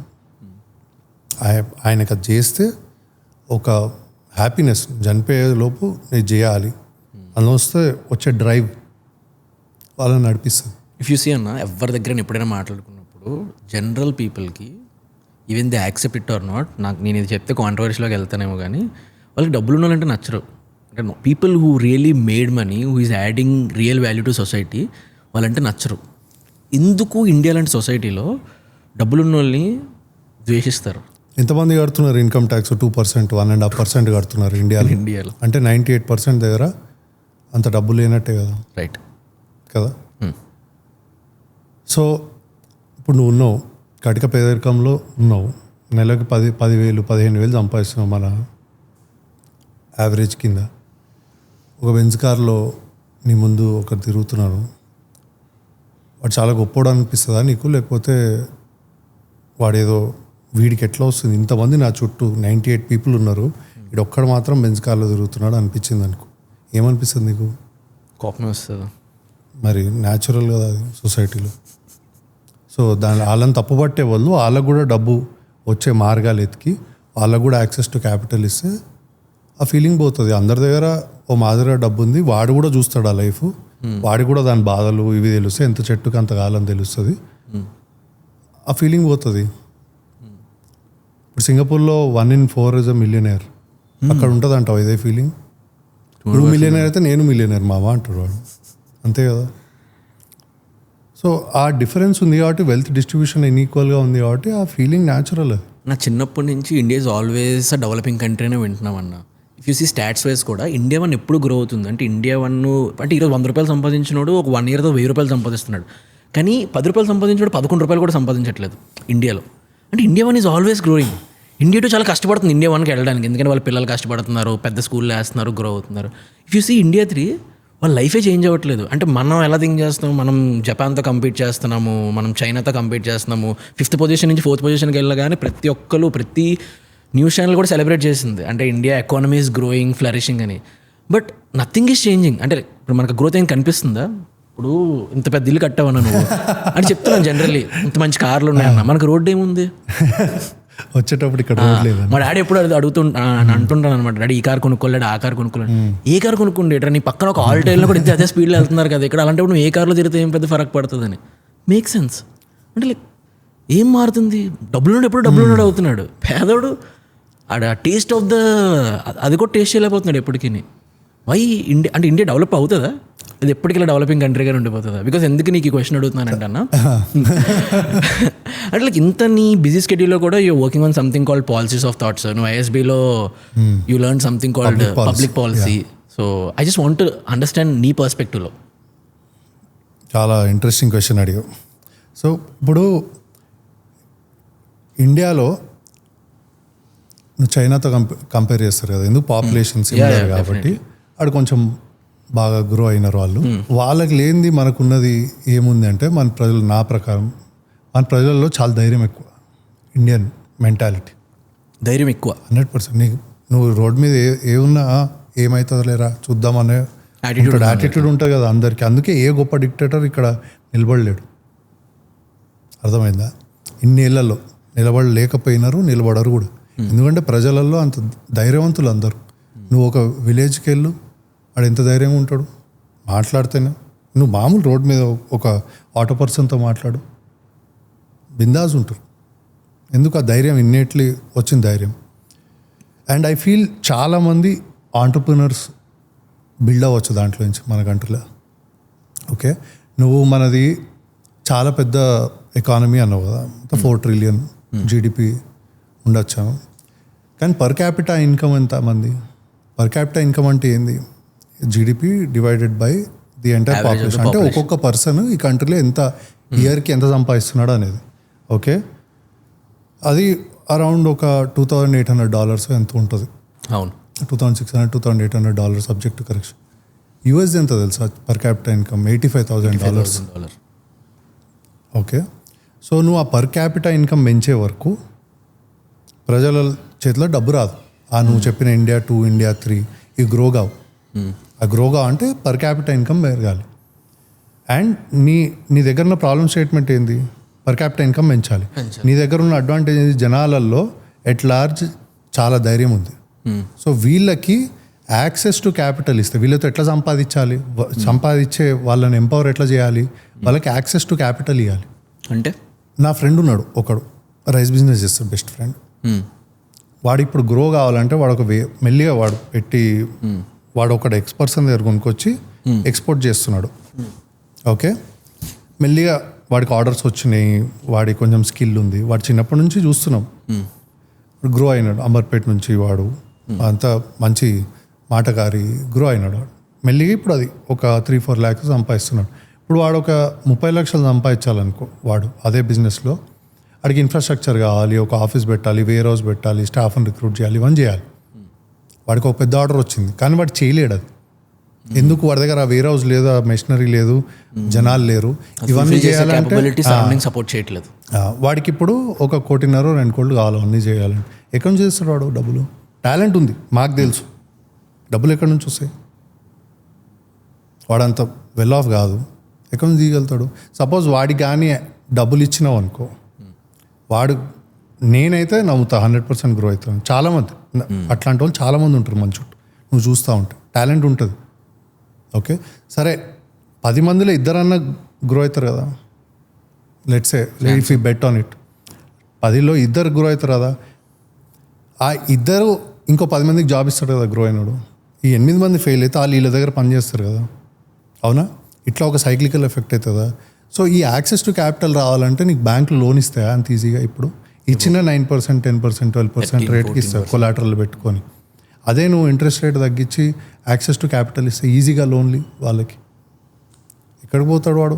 వాడైతే ఆడు ఇల్లు ఇక్కడే ఉంది, జనాలు ఇక్కడే ఉన్నారు, వాడు సక్సీడ్ అయినాడు అనుకో, ఎకానమీ ఎంత భూమి అవుతుంది. అలా టాలెంట్ ఉన్న వాళ్ళకి మనం డబ్బులు యాక్సెస్ టు క్యాపిటల్ ఇస్తే, this is my belief from whatever research that we did in our think tank. What I feel is you give access to capital. ఇట్లా చాలా పెద్ద ఎకానమిస్టులు కూడా అదే చెప్తారు. ఇఫ్ యూ సీ పీపుల్, నువ్వు అన్నావు కదన్నా చాలా స్ట్రెంగ్త్ ఉంది పీపుల్కి, చాలా స్ట్రాంగ్ ఉంటారు మన వాళ్ళని. ఇదే యూత్ అంటే ఇండియాలో యూత్ చాలా ఎక్కువ, జపాన్లో అది లేదు, ఇండియాకి ఇది చాలా పాజిటివ్ అని పెద్ద పెద్ద ఎకనామిస్టులు చెప్తుంటారు. But if you see what is our youth doing అని అంటే మేబీ అగైన్ కాంట్రవర్షియల్, సోషల్ మీడియాలో ఎక్కువ టైం వేస్ట్ చేయడం on the content that doesn't add any value to him. మన నార్మల్లీ ఎలక్షన్స్ అవే అవుతూ ఉంటాయి. ఇది ఇప్పటికీ అసలు అర్థం కూడా కాదు, ఇండియాలో రౌడీలు పొలిటీషియన్స్ అవుతారు. అంటే if you go deep and research ప్రతి ఒక్కరి మీద కేసులు ఉంటాయి. అంటే ఎవరికి అంటే there are very few people who are qualified and well educated who are ruling the country or ruling the society. అలాంటి వాళ్ళు వెనకాతల అంటే లైక్ ఈ unworthy I can say them అంటే లైక్ ఎవరైతే నిజంగా వర్తి లేదో అలాంటి వాళ్ళ వెనకాతల young youth people who can do something and add value to the society and add value to the economy, వాళ్ళందరూ టైం వేస్ట్ చేసుకుంటూ తిరుగుతారు. అని నేను ఒక్క పార్టీని అనట్లేదు, entire India, not only Andhra Telangana, entire ఇండియాలో every youth is doing the same. What is wrong with India ఈ స్కేల్? బికాజ్ అగైన్ ఇది మీకు ఎందుకు అడుగుతున్నానంటే మీరు పబ్లిక్ పాలసీ చదువుకున్నారు and you working on something called policies of thoughts and every time మనం కలిసినప్పుడు వీ డిస్కస్ అ లాట్. అది పీపుల్కి కూడా తెలిస్తే మేబీ అట్లీస్ట్ 10 మందిలో ఒక్కడైనా ఎంపవర్ అయ్యి if his life changes maybe that cycle can start after this podcast release. ఎందుకు అవుతారంటావు రౌడీలు పొలిటీషియన్లు? ప్రజలే కదా ఎన్నుకునేది. ఎందుకు ఎన్నుకుంటారంటావు వాళ్ళని? వాళ్ళతో ఏదో ఒక బెనిఫిట్ ఉండుంటుంది కదా వాళ్ళతో. ఐడియల్లీ వ్యవస్థలో ప్రాబ్లం ఉంది. ఇప్పుడు నువ్వు ఒక ఎంఆర్ఓ ఆఫీస్కి వెళ్తావు, లేకపోతే ఏదైనా గవర్నమెంట్ ఆఫీస్కి వెళ్తావు, ఏదైనా పని జరగాలి, నీది ఏదో ఒక అప్లికేషన్ ఉంటుంది, అది ప్రాసెస్ కాదు రెగ్యులర్గా. సో నెక్స్ట్ ప్రొసీజర్ ఏంటి? డబ్బులు ఇస్తే ఫాస్ట్గా అయిపోతుందేమోనని. డబ్బులు కూడా కాదనుకో, లేదా డబ్బులు ఇచ్చే అంత కెపాసిటీ లేదు. ఏం చేయాలి? ఫోర్స్ వాడాలి. ఎవడన్నా ఒకడు బెదిరియాలి, ఫోన్ చేసి చేస్తావా లేదా అని.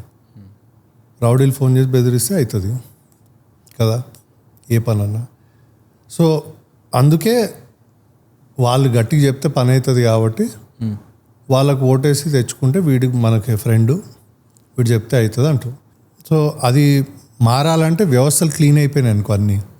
మామూలుగా ఎవరు అవసరం లేదు. ఏదైనా పని జరగాలంటే రూల్ ఉంటుంది, నువ్వు అప్లై చేసుకుంటే అయిపోతుంది పని అన్నా అనుకో.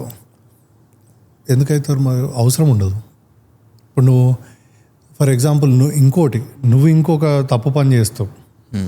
నువ్వు ఒక బిల్డింగ్ ఉంది, దానికి ఇంకొక ఫ్లోర్ ఎక్స్ట్రా ఇస్తావు. ఓకే, సో నిన్ను కాపాడాలంటే ఒక పవర్ఫుల్ పర్సన్ ఉండాలి నీ పక్కన. దానికి కావాలి పవర్. సో అలాంటి వాళ్ళు అంటే మనం అందరము వీఆర్ ఇన్ ఇట్ టుగెదర్.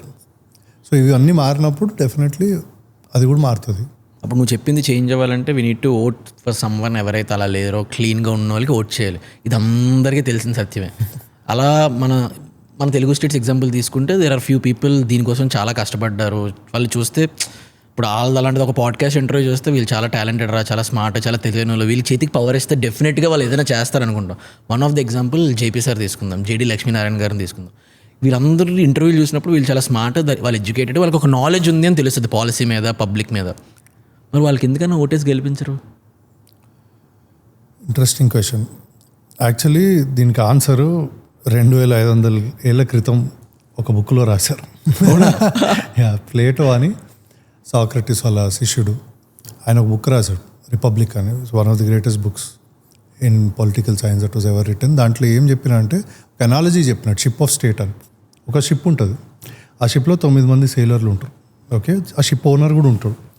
అందరూ వాడిని ఆ ఓనర్ని కన్విన్స్ చేస్తుంటారు అనమాట, ఒకటి తప్ప. మామ నేను నడుపుతా ఈ షిప్నని 8 మంది కన్విన్స్ చేస్తుంటారు.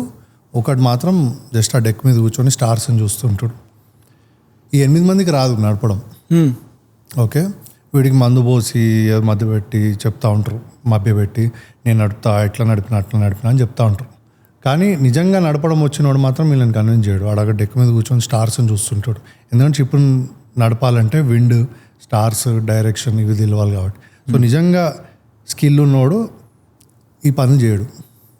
మనం మాత్రం వీళ్ళనే ఎంకరేజ్ చేస్తాం. సో ఆయన ఏమన్నా అంటే డెమోక్రసీలో ఈ పెద్ద ఫ్లా ఒకటి ఉంటుంది. ఎవరైతే బెస్ట్ మార్కెట్ చేసుకుంటారో వీళ్ళందరినీ, ఈ అనాలజీలో ఆ షిప్ ఓనర్ ప్రజలు అనమాట. ఓకే. ఈయన 8 మెంబర్స్ పొలిటీషియన్స్ అనుకో. సో అతను ఏమన్నాడంటే ఎవరైతే బాగా కన్విన్స్ చేస్తారో ఆ షిప్ ఓనర్ని వాడే అవుతాడు ఆ షిప్ క్యాప్టెన్ అన్నాడు. అంటే ఇన్ టర్మ్స్ కానీ నిజంగా స్కిల్ ఉన్నోడు మాత్రం వాడి పనులన్నీ చేయడు కాబట్టి వాడు అవ్వడు వాళ్ళు. సో ఎప్పుడైతే మనం కంపిటెన్స్ స్కిల్కి పెద్ద పీటేసి వాళ్ళకి నువ్వు పవర్ ఇస్తావో ఆబ్వియస్లీ చేంజ్ జరుగుతుంది. కానీ ఇది అవ్వాలంటే మనం అందరూ మెజారిటీ వాళ్ళకు ఓట్లు వేయాలి. డే టు డేలో మిమ్మల్ని చూసినప్పుడు మీ టైం ఎప్పుడు ఎప్పుడు టైం ఇస్తాడు, మేము ఎక్కడైనా స్ట్రక్ అయినప్పుడు అన్నతో కలుద్దాం మాట్లాడదాం కాల్ చేసినప్పుడు ఈరోజు బిజీ నెక్స్ట్ బిజీ ఇప్పుడు ఫ్రీ టైం కోసం అలా చూస్తుంటాం. ఇన్ యూర్ 13 years ఆంటర్ప్రినర్షిప్ జర్నీలో 14 years ఆంటర్ప్రినర్షిప్ జర్నీలో you have lot of things to deal. అంతమంది టీము, మల్టిపుల్ కంపెనీస్, చాలా టైం పోతుంది అందులోనే. ఎందుకంటే ఎవ్రీ మంత్ శాలరీలు ఇవ్వాలి, ఈ పంచాయతీలే చాలా ఉన్నాయి. ఇంత హెక్టిక్ స్కెడ్యూల్లో కూడా you working on something called policies of thoughts. అంటే అంత టైంలో కూడా దానికి సెపరేట్ టీం పెట్టి దాని మీద వర్క్ చేస్తున్నారు ఎన్నో ఇయర్స్ నుంచి, లైక్ లాస్ట్ 2 years నుంచి, కపుల్ ఆఫ్ ఇయర్స్ నుంచి అనుకుంటా. అంటే like what is policies of మీరు ఎక్స్ప్లెయిన్ చేయగలిగితే లేమన్ లాంగ్వేజ్లో అందరికీ అర్థమయ్యేలాగా what is policies of thoughts? ఇంత హెక్టిక్ స్కెడ్యూల్లో కూడా దాని మీద ఎందుకు టైం పెట్టి you working on it when there is no return on it for you personally లేకపోయినా intellectually there is a lot of return or the lot of value that we can add to the society. గవర్నమెంట్లో పనిచేస్తూ దాని మీద ఈ policy space వీటి మీద interest పెరిగింది. అంటే మనకున్న ప్రాబ్లంలన్నీ సొసైటీలో సాల్వ్ చేయాలంటే పాలసీ అనేది ఒక ఇన్స్ట్రుమెంట్. ఓకే నువ్వు చట్టాలు ఏవైతే తయారు చేస్తారో పార్లమెంట్లో, అసెంబ్లీలో వాటినే గవర్నమెంట్ ఇంప్లిమెంట్ చేస్తుంది. ఆ చట్టాలు అనేది సరిగ్గా చేస్తే నువ్వు ఆ ప్రాబ్లమ్ సాల్వ్ చేయొచ్చు. అంతే కదా. The biggest problems can be solve by creating a great policy. ఈ చట్టసభలలో దాని మీద చాలా రీసెర్చ్ జరగాలి. ఒక చట్టం క్రియేట్ చేసినప్పుడు పబ్లిక్ డిబేట్ జరగాలి, పబ్లిక్ ఇంటెలెక్చువల్స్ పార్టిసిపేట్ చేయాలి. ఆ ప్రాబ్లంలో ఉన్న స్టేక్ హోల్డర్స్ అందరితో మాట్లాడాలి, గ్రౌండ్ లెవెల్ నుంచి అర్థం చేసుకోవాలి, చేసి ఆ పబ్లిక్ పాలసీని తయారు చేసి దాని చట్టంలాగా ఆ చట్టసభలలో పెట్టి you will have to make it an act. అప్పుడే ఈ ప్రాబ్లమ్స్ అన్నీ సాల్వ్ అవుతాయి. సో ఈ రీసెర్చ్ జరగాలి అనే ఒక ఇంటెన్షన్తో why not we only do it because I studied public policy. ఈ ప్రాబ్లమ్స్ ఏంటో మనకి తెలుసు. రోజు పొద్దున్న వెళ్తే ఇప్పుడు ల్యాండ్ కొనాలంటే నీకు ధైర్యం ఉండదు, ఎందుకో 100 ప్రాబ్లమ్స్ ఉన్నాయి ఆ స్పేస్లో. లోకల్ గవర్నెన్స్ ఉంది, నీకు పొద్దున్న లేస్తే నువ్వు ఇందాక అన్నట్టు ఆ రోడ్డు ఉంది ఇష్యూ, క్లీన్లీనెస్ ఉండదు. వీటన్నింటినీ ప్రాబ్లమ్ సాల్వ్ చేయాలి. ట్రాఫిక్ ఉంది, లేకపోతే anything for the matter of fact సొసైటీలో మనం రోజు చూసే ప్రాబ్లమ్స్, ఇవన్నీ సాల్వ్ చేయాలంటే పాలసీ లెవెల్లో రీసెర్చ్ జరగాలి. ఎట్లా చేయాలి అని ఆ చట్టాలు తీసుకురావాలి. అది తీసుకొచ్చి వేరే కంట్రీస్లో ఏం జరుగుతుంది, వాళ్ళందరూ ఎందుకు, వాళ్ళ పాలసీస్ ఎట్లున్నాయి, వాళ్ళందరూ ఎందుకు డెవలప్ అయ్యారు, అవి అర్థం చేసుకోవాలి. ఆ రీసెర్చ్ జరిగి ఆ పాలసీ తయారు చేయాలి. ఆ స్పేస్లో ఇప్పుడు ల్యాండ్ గవర్నెన్స్ ఉంది, దాంట్లో ఒక పర్ఫెక్ట్ చట్టం తీసుకురావాలి. లేదా లోకల్ గవర్నెన్స్ ఉంది, దాంట్లో ఇంకా ఒక ఇంకో చట్టం తీసుకురావాలి. అది ఎవాల్వ్ అవుతూ ఉండాలి. ఈరోజు ఒక చట్టం తీసుకొస్తే అది ఒక పాలసీ తీసుకొచ్చాం అనుకో, అది ఫైనల్ కాదు, అది ఎవాల్వింగ్ ప్రాసెస్. అది సో దానికి ఏం కావాలి, రీసెర్చ్ చేయాలి దాంట్లో. So why not we only start చేసిన థింక్ ట్యాంక్ అది. అండ్ యాక్చువల్లీ ఆ రీసెర్చ్ చేసేది కూడా we're taking some content and putting it out on our social media platforms and people are actually appreciating it and we're very happy doing that. And we're meeting a lot of public intellectuals in that process and politicians and learning a lot from them also. We are very happy doing that. నాకు ఒక personal question ఉందన్న. నువ్వు ఎప్పుడు చెప్తుంటావు, అరే నువ్వు ఇక్కడ కూర్చొని comment చేసినట్టు కాదు గవర్నమెంట్, నీకు సెక్రటేరియట్లోకి వెళ్తే తెలుస్తుంది అక్కడ ఎలా ఉంటుంది వర్క్, ఎంత కష్టపడతారు, అండ్ మేనేజింగ్ అండ్ ఆ పొజిషన్లో ఉండి మేనేజింగ్ అ స్టేట్ అనేది అంత ఈజీ కాదు, నువ్వు చేస్తే నీకు తెలుస్తుంది అని అన్నావు. So government is very powerful and it's very important. చాలా కష్టం ఇంత పెద్ద స్టేట్ని ఆపరేట్ చేయడం, నడపడం గ్రోత్ వైస్లో. ఇప్పుడు మీ కంపెనీ ఉందన్న, మీ టెక్ టీమ్ ఉంది, వాడు ఇంజనీరింగ్ చేయకపోతే, వాడికి స్కిల్ లేకపోతే జాబ్ అయితే ఇవ్వరు కదా ఎవరును. అంటే వీడు వర్తీ కాదని అంటే జాబ్ అయితే స్కిల్ లేకపోతే జాబ్ అయితే ఇవ్వరు. సర్టిఫికేట్లన్నీ పక్కన పెడదాం. అంటే లైక్ వాడు చేయాలంటే ఒక ప్రోడక్ట్ బిల్డ్ చేసి నీకు ట్రస్ట్ కల్పిస్తేనే కదా నువ్వు ఇంటర్వ్యూ పాస్ చేసి కంపెనీలో జాబ్ ఇచ్చి శాలరీస్తో. మరి ఇంత పెద్ద స్టేట్ని, ఇంత పెద్ద పవర్ఫుల్ గవర్నమెంట్ నడిపించాలంటే మరి పొలిటీషియన్లకి ఎందుకు ఒక బెంచ్ మార్క్ ఏమి ఉండదు? అంటే లైక్ ఈ పొలిటీషియన్ ఒక ఎడ్యుకేషనల్ క్వాలిఫికేషన్ ఉండదు, ఒక ప్రూఫ్ ఆఫ్ వర్క్ ఉండదు, ఒక ప్రోటోటైప్ ఉండదు, ఏమీ ఉండదు. దే జస్ట్ అంటే నాకు తెలీదు what they do actually to qualified as a politician అని. డెఫినెట్లీ చదువుకోకపోతే నో, లేకపోతే ఇది లేకపోతేనో మంచి పొలిటీషియన్లను మనం చూడలే అని కాదు.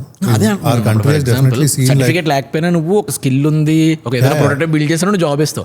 అలా పొలిటీషియన్కి ఏముంది, ఫర్ ఎగ్జాంపుల్ చదువుకోలే, maybe they are very training smart, ఉండొచ్చు. క్రేజ్ ఉండొచ్చు. అలా ఎలా?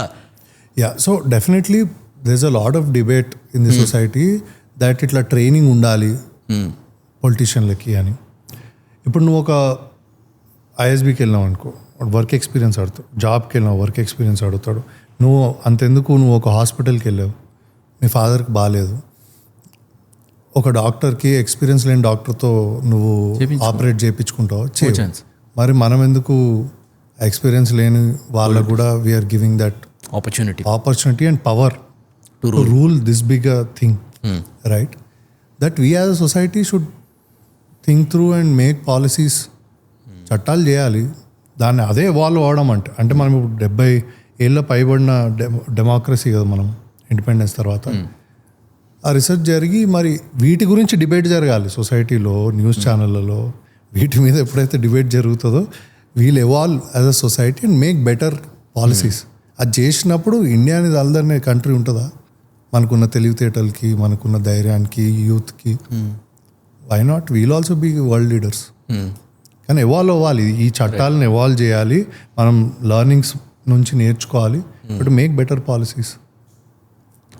మనం కలిసినప్పుడు నువ్వు అంటుంటావు కదా, రేపు మంచి పొలిటీషియన్ తీసుకొచ్చి మంచి పాడ్కాస్ట్ చేయరా, మంచి క్వశ్చన్లు అడుగు, జనాలు అందరూ తెలుసుకుంటారు. మీలాంటి వాళ్ళు కూడా నాకు పాలిటిక్స్ నచ్చదు అని అంటే ఇట్స్ వెరీ రాంగ్ చాలాసార్లు చెప్పాను. అంటే డూ యూ థింక్ ఒక గుడ్ పాడ్కాస్ట్ ఛానల్కి if you bring a politician వచ్చి ఒక క్వశ్చన్ అడిగితే వెళ్ళే answer? Why won't they answer? They are trained to talk to the media. The great orators. అంటే why can't they answer? Definitely answer చేస్తారంట. ఎందుకు చేయరు? నువ్వు చూస్తావు, చాలా మంది చాలా పాడ్కాస్ట్లలో మాట్లాడినారు, ఇంటర్వ్యూస్ ఇచ్చారు. మరి ఎందుకన్నా most of the political podcast are mostly politician celebrate చేసిన సెగ్మెంట్లోనే ఉంటుంది రాదర్ దెన్ ఒక క్వశ్చన్ చేసే సెగ్మెంట్ యాంగిల్ ఎందుకు ఉండదు? పొలిటీషియన్ తీసుకొచ్చినప్పుడు చాలాసార్లు కరెంట్ అఫైర్స్ గురించి అడుగుతారు, లేదా కొన్ని క్రిటిసిజమ్స్ వాళ్ళ మీద ఉన్న వాటి గురించి అడుగుతారు. కానీ ఉన్న ప్రాబ్లంకి సొల్యూషన్ల గురించి తక్కువ డిబేట్ జరుగుతుంది. అదే అడుగుతున్నాను అన్న, వై? సో నువ్వు తీసుకొచ్చి మాట్లాడన్నప్పుడు కూడా maybe you can talk in terms of there are these problems, what you feel are the solutions. That would make more sense, right? ఇప్పుడు అతను మొన్న ఏదో పాడ్కాస్ట్లో మీరు ఒక కార్ కొన్నారు కదా 2 కోట్లు పెట్టి, దాని డబ్బులు ఎక్కడి నుంచి వచ్చాయంటే కార్ కొనుక్కొని విమానం కొనుక్కొని మనకి ఎందుకు అని రైట్, కరెక్ట్. ఆయన డబ్బు ఉంటే కొనుక్కుంటాడు, లేకపోతే లేదు, మనకి ఎందుకు అసలు? అసలు అవసరమా అసలు ఆ క్వశ్చన్లు అవి? అంటే నేను మొత్తం తప్పు పట్టట్లేదు, but the debate as such should be about growth. Growth మీద డిస్కషన్ చేయాలి, వాళ్ళ పని గురించే మాట్లాడాలి, వాళ్ళ పర్సనల్ లైఫ్ అన్నీ అవసరం, మనకు అవసరం లేదు. ఇప్పుడు డాక్టర్ని పిలిచినావు, దేని గురించి మాట్లాడతావు? ఒక డెర్మటాలజిస్ట్ పిలిచినావు, నా స్కిన్ తెల్లగవాలంటే ఏం చేసేయాలి అని అడుగుతావు, అంతే కదా? అంతేగాని మీరు నిన్న BMW కొనుక్కున్నారు కదా, దాని డబ్బులు ఎక్కడి నుంచి వచ్చినాయి, ఇవన్నీ పాయింట్లెస్ కదా. నాకు అనిపిస్తుంది అన్న, ఇప్పుడు ఫర్ ఎగ్జాంపుల్ 50 ఎపిసోడ్స్లోనే I met very great entrepreneurs. What if next 20 yearsలోని if some of the great entrepreneurs in India వాళ్ళకైనా పొలిటీషియన్స్ అయ్యి if they rule the country, చాలా బాగుంటుంది కదా నాకు అనిపిస్తుంది. కంపిటెన్స్ ఉన్న ఎవరు ఇన్వాల్వ్ అయినా పాలిటిక్స్లో బ్రహ్మాండంగా ఉంటుంది. నీకు ఆ కంపిటెన్స్ ఉండాలి, నీకు ఆ అండర్స్టాండింగ్ ఉండాలి. గవర్నెన్స్ అంటే, పాలిటిక్స్ అంటే, పాలసీ అంటే, ఇవన్నీ అండర్స్టాండింగ్ ఉండి ఎక్స్పీరియన్స్ ఉన్న ఎవరు వచ్చినా 100% చాలా బాగుంటుంది. అలాంటి వాళ్ళే ఉండాలి. కానీ నేను నీకు ఇందాక రిపబ్లిక్ అనే బుక్లో, ప్లేటో రాసిన రిపబ్లిక్ అనే బుక్లో నేను చెప్పిన ఎగ్జాంపుల్లో, డెమోక్రసీలో the most popular will get voted to power rather than the most competent అని ప్లేటో చెప్పినాడు కదా అప్పుడు. 2500 years బ్యాక్ చెప్పాడు, అండ్ అదే జరుగుతుంది కదా. Right, yeah, most popular will get voted to power. So అది మనం let's say we all together decide as people, and ఆ కల్చర్ బిల్డ్ అయిందనుకో, డెఫినెట్లీ కంపిటెన్స్ ఉన్న వాళ్ళే వస్తారు పవర్లోకి. ఆర్ ఆ వ్యవస్థను మారిస్తే ఆ కైండ్ ఆఫ్ పాలసీ తయారు చేసావు అనుకో, ఇవి కంపిటెన్స్ ఉండాలి, నువ్వు ఇక్కడ పనిచేసి ఉండాలి, గవర్నమెంట్లో ఒక 3-4 years నువ్వు ఒక వాలంటరీ ఇంటర్న్షిప్ చేయి. పొలిటీషియన్ వింటే నువ్వు అన్నావు కదా ఒకసారి డబ్బులు ఉన్నోడు, పవర్ ఉన్నాడు. Why not do that? ఒక ఇంటర్న్షిప్ చేయొచ్చు గవర్నమెంట్లో, then they will understand better. Then public service పెట్టచ్చు, ఓ చిన్నది ఏదైనా బేసిక్ ఎంట్రీ టెస్ట్ పెట్టచ్చు యూపీఎస్సీకి పెట్టినట్టు. బేసిక్, నాట్ లైక్ అంటే intellectual something on society. Public అడ్మినిస్ట్రేషన్లో బేసిక్ యూపీఎస్సీకి పెట్టినట్టు పెట్టచ్చు. Why not? They can after they train in the government some basic these things they can learn and then ఒక test పెట్టచ్చు. పెట్టిన తర్వాత వాళ్ళకి ఇది ఇవ్వచ్చు, అంటే then now you can run for elections అని. Why not do that? Vote చేయడం అంటే నీకు ఎలక్షన్లో పార్టిసిపేట్ చేయడానికి యు నీడ్ సమ్ క్వాలిఫికేషన్ లాగా. యా, నువ్వు ఎలక్షన్లో పార్టిసిపేట్ చేయాలంటే ఇవి చేసి ఉండాలి క్రైటీరియా పెట్టు, అప్పుడు కంపిటెన్స్ వస్తుంది కదా. వాళ్ళలోనే ఓట్ చేద్దాం. వాళ్ళలో నువ్వు క్యాస్ట్ బేస్డ్ ఓట్ చేస్తావా, నీకు బెస్ట్ స్కీమ్స్ ఇచ్చే వాళ్ళని బాగా నచ్చిన మేనిఫెస్టోకి ఓట్ చేస్తావా, అందరు ఉండని. కానీ నువ్వు ఎవరికి ఓట్ వేసినా కంపిటెంట్ ఉంటాడు కదా, సో టెన్షన్ లేదు. Maybe why not do that? ఇంకేమున్నాయని అలాంటి బుక్స్లో నువ్వు చదివిన ఫిలాసఫీస్లో regarding policies, republic, country, society, if there is any fascinating, very interesting people should know, అలాంటివి ఏమైనా చెప్తే that really helps people who are watching? Ayn Rand is one of the greatest philosophers known to mankind. So తను core philosophy, ఇందాక ఓషోది బుద్ధాది జోర్బా నీ life philosophy ఉండాలన్నట్టు తను objectivism అనే philosophy గురించి మాట్లాడింది. సింపుల్గా చెప్పాలంటే నీ ఆనందం కోసం నువ్వు బతకడం ఆబ్జెక్టివిజం అంటే. సో ఏదన్నా నీ ఆనందం కోసం బతకాలి, నువ్వు సెంటర్ ఆఫ్ ది యూనివర్స్ అవ్వాలి నీ లైఫ్కి, మన లైఫ్కి. ఓకే, నీ తావని నీ చుట్టూ ఉండాలా. ఇప్పుడు sun centre of the universe, earth important, కానీ సన్ సెంటర్, దాని చుట్టూ అర్త్ తిరుగుతుంది, మిగతా ప్లానెట్స్ తిరుగుతాయి. సో నీకు ఇంపార్టెంట్ అయిన మనుషులు, నువ్వు ప్రేమించిన అమ్మాయి కానీ, నీ తమ్ముడు కానీ, అక్క చెల్లి, ఎవరన్నా, that comes after you. You are the centre. So and చాలా క్రిటిసిజం వస్తుంది, సగం అర్థమైతే ప్రాబ్లం ఇది. చాలాసార్లు సగం అర్థమయ్యి బీయింగ్ సెల్ఫిష్ ఇస్ ఇంపార్టెంట్ లా సౌండ్ చేస్తుంది.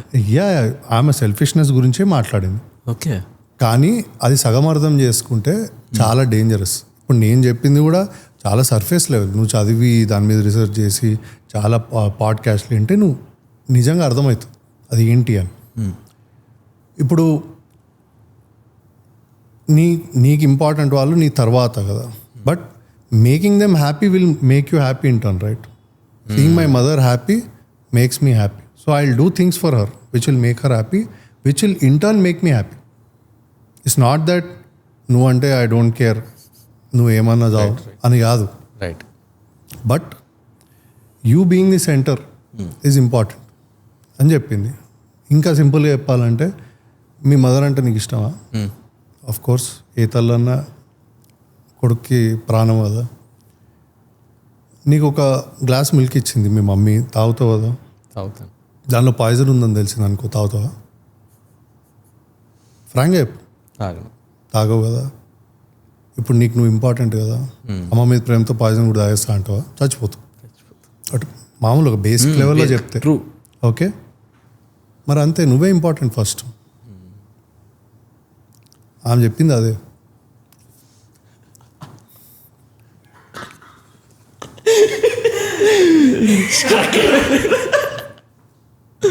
ఓకే, మదర్ ఇచ్చింది, తాగవు కదా, ఎవడు తాగడు, ఏ పిచ్చెక్కిందా అంటావు. మరి నీకు నువ్వే ఇంపార్టెంట్ ఫస్ట్. అది రియలైజ్ అయిన రోజు అన్నీ మారుతాయి.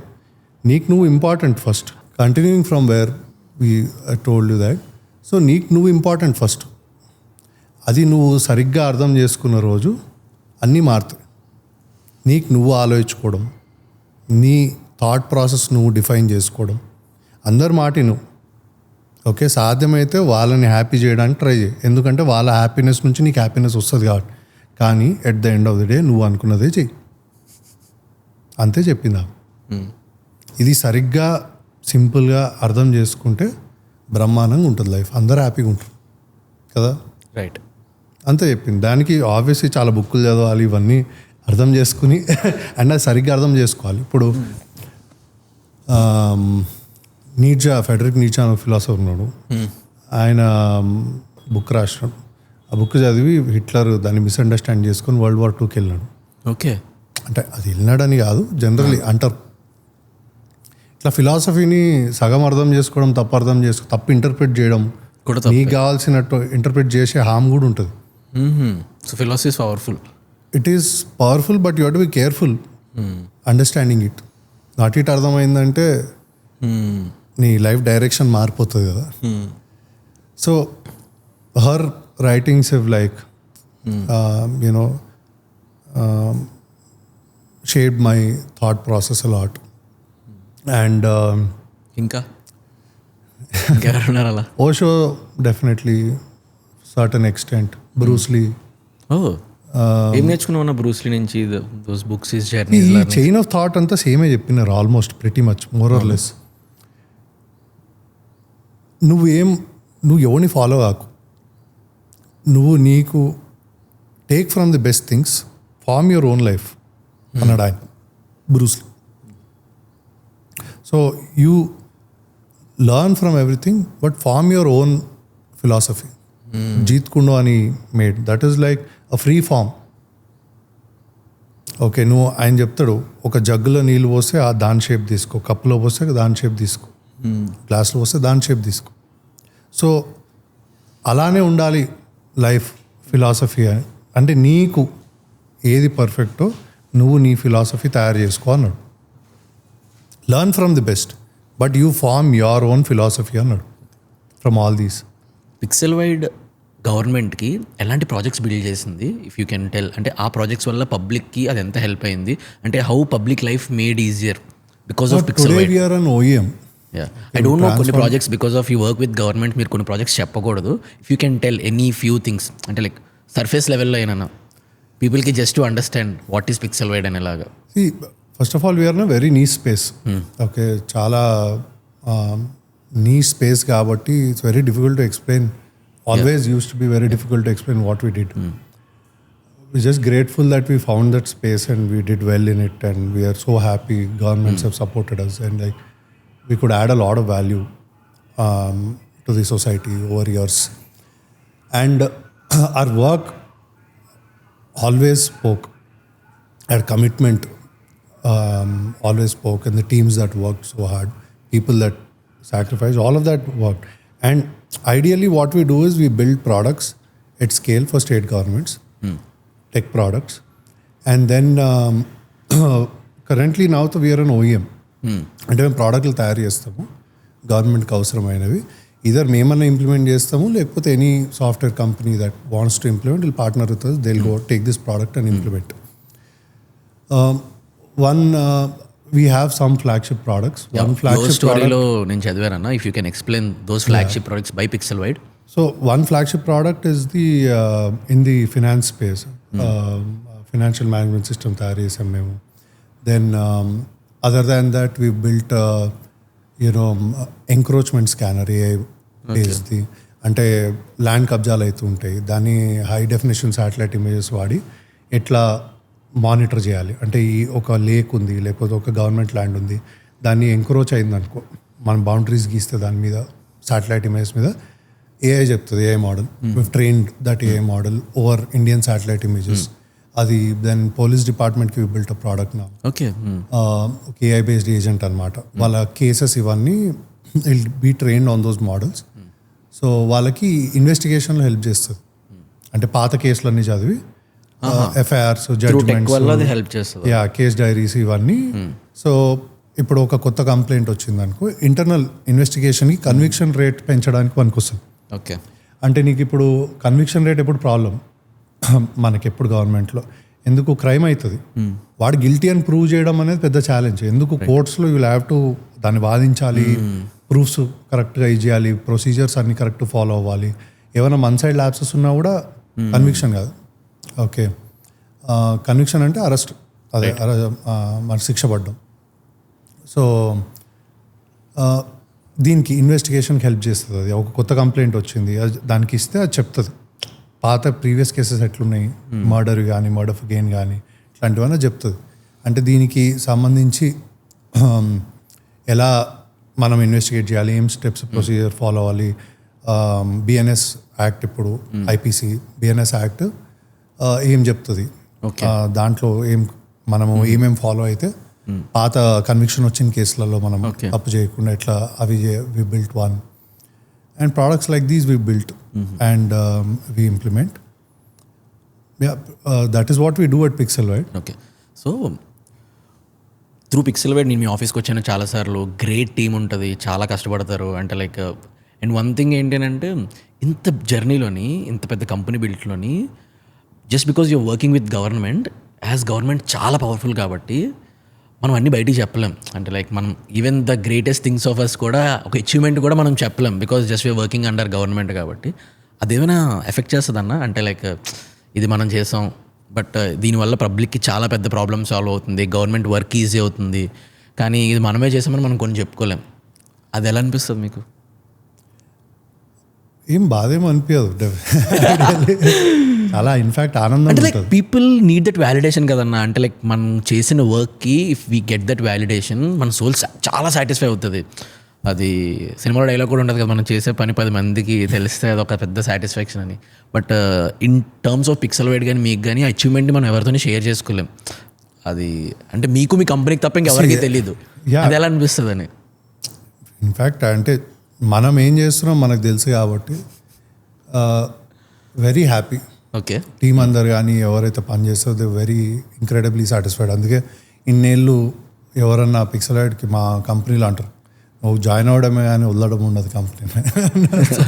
చాలామంది they work very hard, they still there lot of people since almost 10 years నుంచి చాలామంది ఉన్నారు ఇప్పుడు company. And everybody is very young. And one such case actually ఒకటి చెప్పుకోదగింది ఏదైతుందంటే, కోవిడ్ ఉన్నప్పుడు యాక్చువల్లీ ఇఫ్ యూ రిమెంబర్ ఈ ఆక్సిజన్ సప్లై లేకుండే, చాలా షార్టేజ్ వచ్చింది ఇండియాలో. షార్టేజ్ వచ్చింది. సో ఈచ్ హాస్పిటల్లో 1 day లేకపోతే హాఫ్ డేనే మిగిలింది ఓకే ఆక్సిజన్. అప్పుడు వార్ రూమ్ పెట్టారు అనమాట స్టేట్, ఒక 24 IAS ఆఫీసర్స్ని పెట్టి హైదరాబాద్లో to monitor the situation. Oxygen supply చేసే వాళ్ళు ని మానిటర్ చేయాలి, వెండర్స్ని ఆల్సో హాస్పిటల్స్ని మానిటర్ చేయాలి. అసలు ఈచ్ హాస్పిటల్లో ఎంత ఉంది, సో ఎవరికన్నా అయిపోతుంది అనుకో, సో సపోజ్ వాడి దగ్గర ఆక్సిజన్ నిజంగా అయిపోతే అది క్యాటాస్ట్రాఫిక్ అయిపోతుంది. 100 మంది 200 మంది ఒకటేసారి చనిపోవచ్చు. రైట్. సో గవర్నమెంట్ రెస్పాన్సిబిలిటీ అది. అండ్ ఆ వార్ రూమ్ డాష్ బోర్డ్ పెట్టినప్పుడు how will you monitor, you need a software or technology to connect to all these hospitals. Vendors ఒక డాష్ బోర్డ్ కావాలి, చాలా రిపోర్ట్స్ కావాలి, ఎవ్రీడే ఏమవుతుందో తెలియాలి, లైవ్లో 24/7 మానిటరింగ్ అవుతుంది. ఓకే, అదొక చాలా టెన్షన్ సినారియో కదా. అండ్ కోవిడ్ చాలా హై వేవ్లో ఉంది. ఇప్పుడు వీళ్ళందరూ కూడా ఒక చోట నుండి పని చేయాలి, చాలా పెద్ద సాక్రిఫైస్ అది. We have to be grateful for governments that they are doing that and officers are working so hard. ఏ గవర్నమెంట్ ఉన్నా అదైతే చేయాలి కదా, కరెక్టే కదా. సో అప్పుడు ఆ మూమెంట్లో we build that dashboard. Okay, ఆక్స్మోసిస్ అని we actually build it overnight. And every day we use to build those. And Zoom కాల్లో కూర్చోవడము, అందరు ఇన్పుట్స్ ఇస్తారు, అందరు ఐఏఎస్ ఆఫీసర్లు ఉంటారు, మా టెక్ టీమ్ ఉంటుంది అప్పటి కూడా. Because we're in that niche space where we can build most agile. అంటే ఇప్పుడు కావాలంటే ఇప్పుడు బిల్డ్ చేయొచ్చు స్కేల్లో. Okay, because you're trained doing that. ఆ హై వోల్టేజ్ ఎన్విరాన్మెంట్లో ఆ ప్రెషర్ నువ్వు ఎవ్రీడే 1 o'clock కొట్టాలంటే డెవలపర్స్ కానీ టీమ్స్ కానీ అంత జోక్ కాదు. రైట్, బర్న్అవుట్ అయిపోతాడు వాడు. చాలాసార్లు అయింది అట్లా. But we're train to do that, that is our core competency. So overnight ఇవన్నీ చేయాలి. కానీ ఐ రిమెంబర్ దట్ టైం. ఇప్పుడు దానికి ఇన్పుట్స్ కావాలనుకో, వీళ్ళు చెప్తారు, వీళ్ళే బిజీ ఉన్నారు ఫస్ట్ ఆఫ్ ఆల్ కదా. So I had to go to this hospital ఇక్కడ టిమ్స్ అని, గవర్నమెంట్ది ఒక హాస్పిటల్ ఉంది గచ్చిబౌలిలో, అది Covid hotspot. Okay, I had to go talk to the అక్కడ ఆక్సిజన్ ప్లాంట్ ఉంది ఒకటి, అది ఎట్లా పనిచేస్తుంది, ఎట్లా వాట్ ఎవర్ చూసిరా వాళ్ళు ఇప్పుడు ఇన్పుట్ చేయాలి ఆ హాస్పిటల్ నుంచి, వాళ్ళకున్న ప్రాబ్లం ఏంటి, లేకపోతే వాళ్ళు ఎట్లా వాడతారు, వాళ్ళు ఎట్లా ఇన్పుట్ చేస్తారు, ఇవన్నీ చూడాలి కదా వెళ్ళి. నేను వెళ్తుంటే ఇంట్లో తిట్టారు నన్ను ఆ రోజు, అరే నువ్వు బయటకు వెళ్తా అంటే అది కూడా వెళ్ళి కోవిడ్ హాట్స్పాట్కి వెళ్తా అంటే లేదు బయట ఉందంట plant, but I be careful అది అని చెప్పి some convince and went. But actually we're very happy and very proud that we could be a very small part of that right. Problem that we could solve. నేను actually ఆ wave వచ్చినప్పుడు I put like messages to 1-2 secretaries that we want to work. ఏదో ఒక పని అండి మాకు, anything, డబ్బులు కూడా అవసరం లేదు, I want to like do it.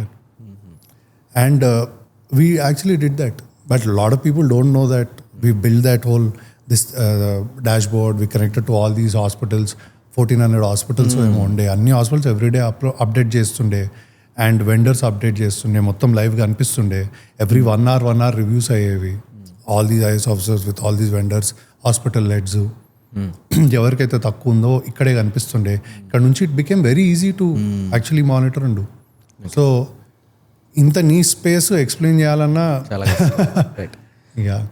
Me day to day work, me job అంటే మీ టాప్ టీమ్ దగ్గర నుంచి you work with people very powerful in the government స్పేస్లో, అంటే we can't take those names, అంటే ఐఏఎస్ సెక్రటరీ లెవెల్ వాళ్ళతో మీరు work చేస్తుంటారు.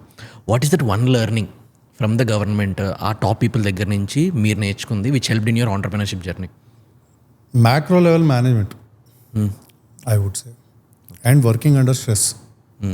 చాలామందికి తెలియంది ఏంటంటే, చాలామంది బ్యూరోక్రాట్స్, ఐఏఎస్ ఆఫీసర్లు, like tremendous respect for them, that ఆ ఏజ్లో కూడా వాళ్ళు 24/7 పనిచేస్తూనే ఉంటారు. అవునా? వాళ్ళు 100%. వాళ్ళు సండే కానీ సాటర్డే కానీ చాలా పని ఉంటుంది వాళ్ళకి. రివ్యూస్ ఉంటాయి, మీటింగ్స్ ఉంటాయి, చాలా ఫైల్స్ వస్తాయి, అవి చదవాలి, క్లియర్ చేయాలి, ఉన్న డిపార్ట్మెంట్లో ఉన్న ప్రాసెసెస్ రివ్యూ చేసి దాన్ని బెటర్ చేయాలి, అండ్ న్యూస్లో ఏవో వస్తూ ఉంటాయి దాన్ని సాల్వ్ చేయాలి. దెన్ పొలిటికల్ ఇది ఉంటుంది కదా, యూనో గోల్స్, అవి కూడా కేటర్ చేయాలి. అంటే ఈ స్కీమ్స్ ఇంప్లిమెంట్ చేయాలనేది పొలిటికల్ గోల్స్ అంటే. సో ఇవన్నీ చూసుకోవాలి. సో అండ్ కొన్ని లక్షల మంది పనిచేస్తారు గవర్నమెంట్లో. సో ఏ బ్యూరోక్రాట్ కన్నా పై లెవెల్లో కూర్చున్నప్పుడు it's like a very difficult job. ఇక 24/7 పని ఉంటుంది. Like and we've seen it for over a decade, travelling with them every day in day out. So అంత ప్రెషర్లో నువ్వు రోజుకు 12 గంటలు 13 గంటలు పని చేస్తున్నావు అంటే ఎంత స్ట్రెస్ ఉంటుంది, డే ఇన్ డే అవుట్. మళ్ళీ back to back. Yeah, but every మీటింగ్లో మళ్ళీ ఆ సబ్జెక్ట్ మారిపోతుండే. ఒక టీవీ ఛానల్ లాగా ఈ 15 minutes ఒకటి ఉందంటే మనం రివ్యూ ఇది అయిపోయినా ఇంకో సబ్జెక్ట్ మారిపోతుంది నెక్స్ట్ వాళ్ళు రాగానే. మళ్ళీ దానికి you have to change your mind again. ఇంకోటి మారుతుంది, ఇంకో ఫోన్ కాల్ వస్తుంది మధ్యలో, నువ్వు రూమ్లో కూర్చొని మాట్లాడుతూ అది మాట్లాడాలి, దానికి మళ్ళీ ఫైల్ ఎక్కడుంది, వీళ్ళు పిలిచారు తీసుకురా, ఈ దీన్ని ఏమైంది అని. ఏదో కోర్టు కేసు ఉంటుంది, ఎవరో ఫైల్ చేసి ఉంటారు, దాని ఆర్డర్స్ వస్తాయి, మీరు అపియరెన్స్ ఉందనో లేకపోతే కంటెంప్ట్ ఉందనో ఇవి చూడాలి. అవి కొన్ని అర్జెంట్ ఉంటాయి, కొన్ని పేమెంట్స్ ఉంటాయి, అవి రిలీజ్ చేయాలి. దెన్ యూనో రివ్యూ మీటింగ్స్ ఉంటాయి పొలిటికల్ లీడర్షిప్తో, వాటికి వెళ్ళాలి. అదొక హై వోల్టేజ్ డ్రామా అది.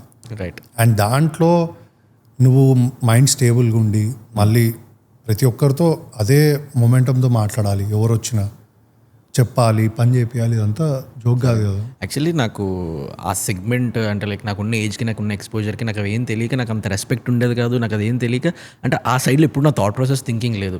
మనం అప్పుడప్పుడు కలిసినప్పుడు when use to say somethings bureaucrats మీద, గవర్నమెంట్ మీద, అంటే లైక్ వేరే థాట్ ప్రాసెస్ నుంచి నేను ఇందా కాన్వర్సేషన్లో కూడా మీరు అన్నారు నువ్వు ఉంటే ఏం చేస్తావు ప్లేస్లో.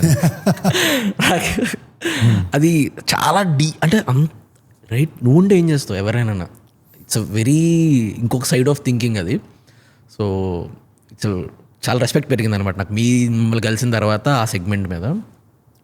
సో నేను మీ టీము మనందరూ చెప్తున్నారు, మన వాళ్ళందరూ కూడా మీ ఊప్ స్టాట్స్లోని ప్రతిక్షణానికి అసలు స్ట్రెస్ ఉండదని. నేను కూడా ఎప్పుడు మిమ్మల్ని స్ట్రెస్ఫుల్గా అవడం చూడలేదు. అంటే లైక్ ఎప్పుడైనా కూడా ఎంత వర్క్ ప్రెషర్లో ఉన్నా కూడా అసలు స్ట్రెస్ఫుల్గా చెమటలు పడడం అది నాకు ఎప్పుడు కనిపించలేదు. అంటే లైక్ మీకు స్ట్రెస్ రాదా, లేదా you manage stress very best level? Stress రాదు అని చెప్పినోడు అబద్ధం చెప్తున్నట్టు నా ప్రకారం. స్ట్రెస్ని ఏ ఆంటర్‌ప్రెన్యూర్ అన్నా I think they handle it very well. Like how do you manage stress? Yeah, that is a better question I feel. నేను ఐ ఫీల్ నేను యాక్చువల్లీ ఉప్పు ఇవన్నీ వేసుకుందాం, ఐఎమ్ నాట్ దట్ అంత హెల్త్ ఫ్రీక్ ఏం కాదు. సో ప్రణయ్ జస్ట్ కొనుక్కొచ్చి వాడు వేసుకున్నాడు, వాడికి బాగుంది అని వాడి gifted me. I just started wearing it. నేను యాక్చువల్లీ చాలా స్ట్రెస్ ఇవన్నీ ఉంటాయేమో అనుకున్నా, వస్తాయేమో అని, చూద్దాంలే అని వేసుకుంటే like results have been great. But stress ఎట్లా మేనేజ్ చేస్తా అంటే all entrepreneurs they manage stress very well. I feel నేను ఎట్లా అంటే ఇఫ్ యూ ఆస్క్ మీ నా సినారియోలో ఎట్లయితే అంటే I feel living in the moment is what works for me. అంటే నువ్వు అవుట్కమ్ కోసం థింక్ చేయవన్నా? అవుట్కమ్ నీ చేతిలో ఉంటుందా? పని చేయడం ఒక్కటే కదా నీ చేతిలో ఉన్నది. నువ్వు 100% ఇచ్చావా లేదా, అది ఇచ్చేసి వెళ్ళి పడుకోవడమే. దాని తర్వాత అది ఏమవుతుంది మన చేతిలో ఉండదు కదా. బికాజ్ ఎందుకంటే outcome is the most stress giving factor for somebody కదా. సో అవుట్కమ్ నీ చేతిలో ఉందా? ఇప్పుడు మనము ఇక్కడ నుంచి ఏదో షాపింగ్ చేద్దామని మనం ఏదో మాల్కి వెళ్దాం అనుకుంటావు. మాల్ తెరుచుందా లేదా అనేది ఒక అవుట్కమ్. ఓకే, అది మూసేస్తారా లేదా అని నీ చేతిలో ఉండదు కదా. వాడు ఏదన్నా సడన్గా అక్కడ గొడవ జరిగి బంద్ చేయొచ్చు, ఒక ధర్నా అయి బంద్ చేయొచ్చు. ఇవన్నీ నీ చేతిలో ఉండవు కదా. ఏదన్నా నువ్వు any example that you take. So outcome నీ చేతిలో లేనప్పుడు దాని గురించి బాధపడడం ఎందుకు? ఏముంది నీ చేతిలో? ప్రయత్నం చేయడం, పని చేయడం నీ చేతిలో ఉంది. అదే 100% గిల్ట్ లేకుండా చేసినావా? Did I do my job? Did I give my 100% to this? Is in your hands. నీకు భగవద్గీతలో కూడా కృష్ణుడు అదే చెప్పినాడు కదా, రైట్.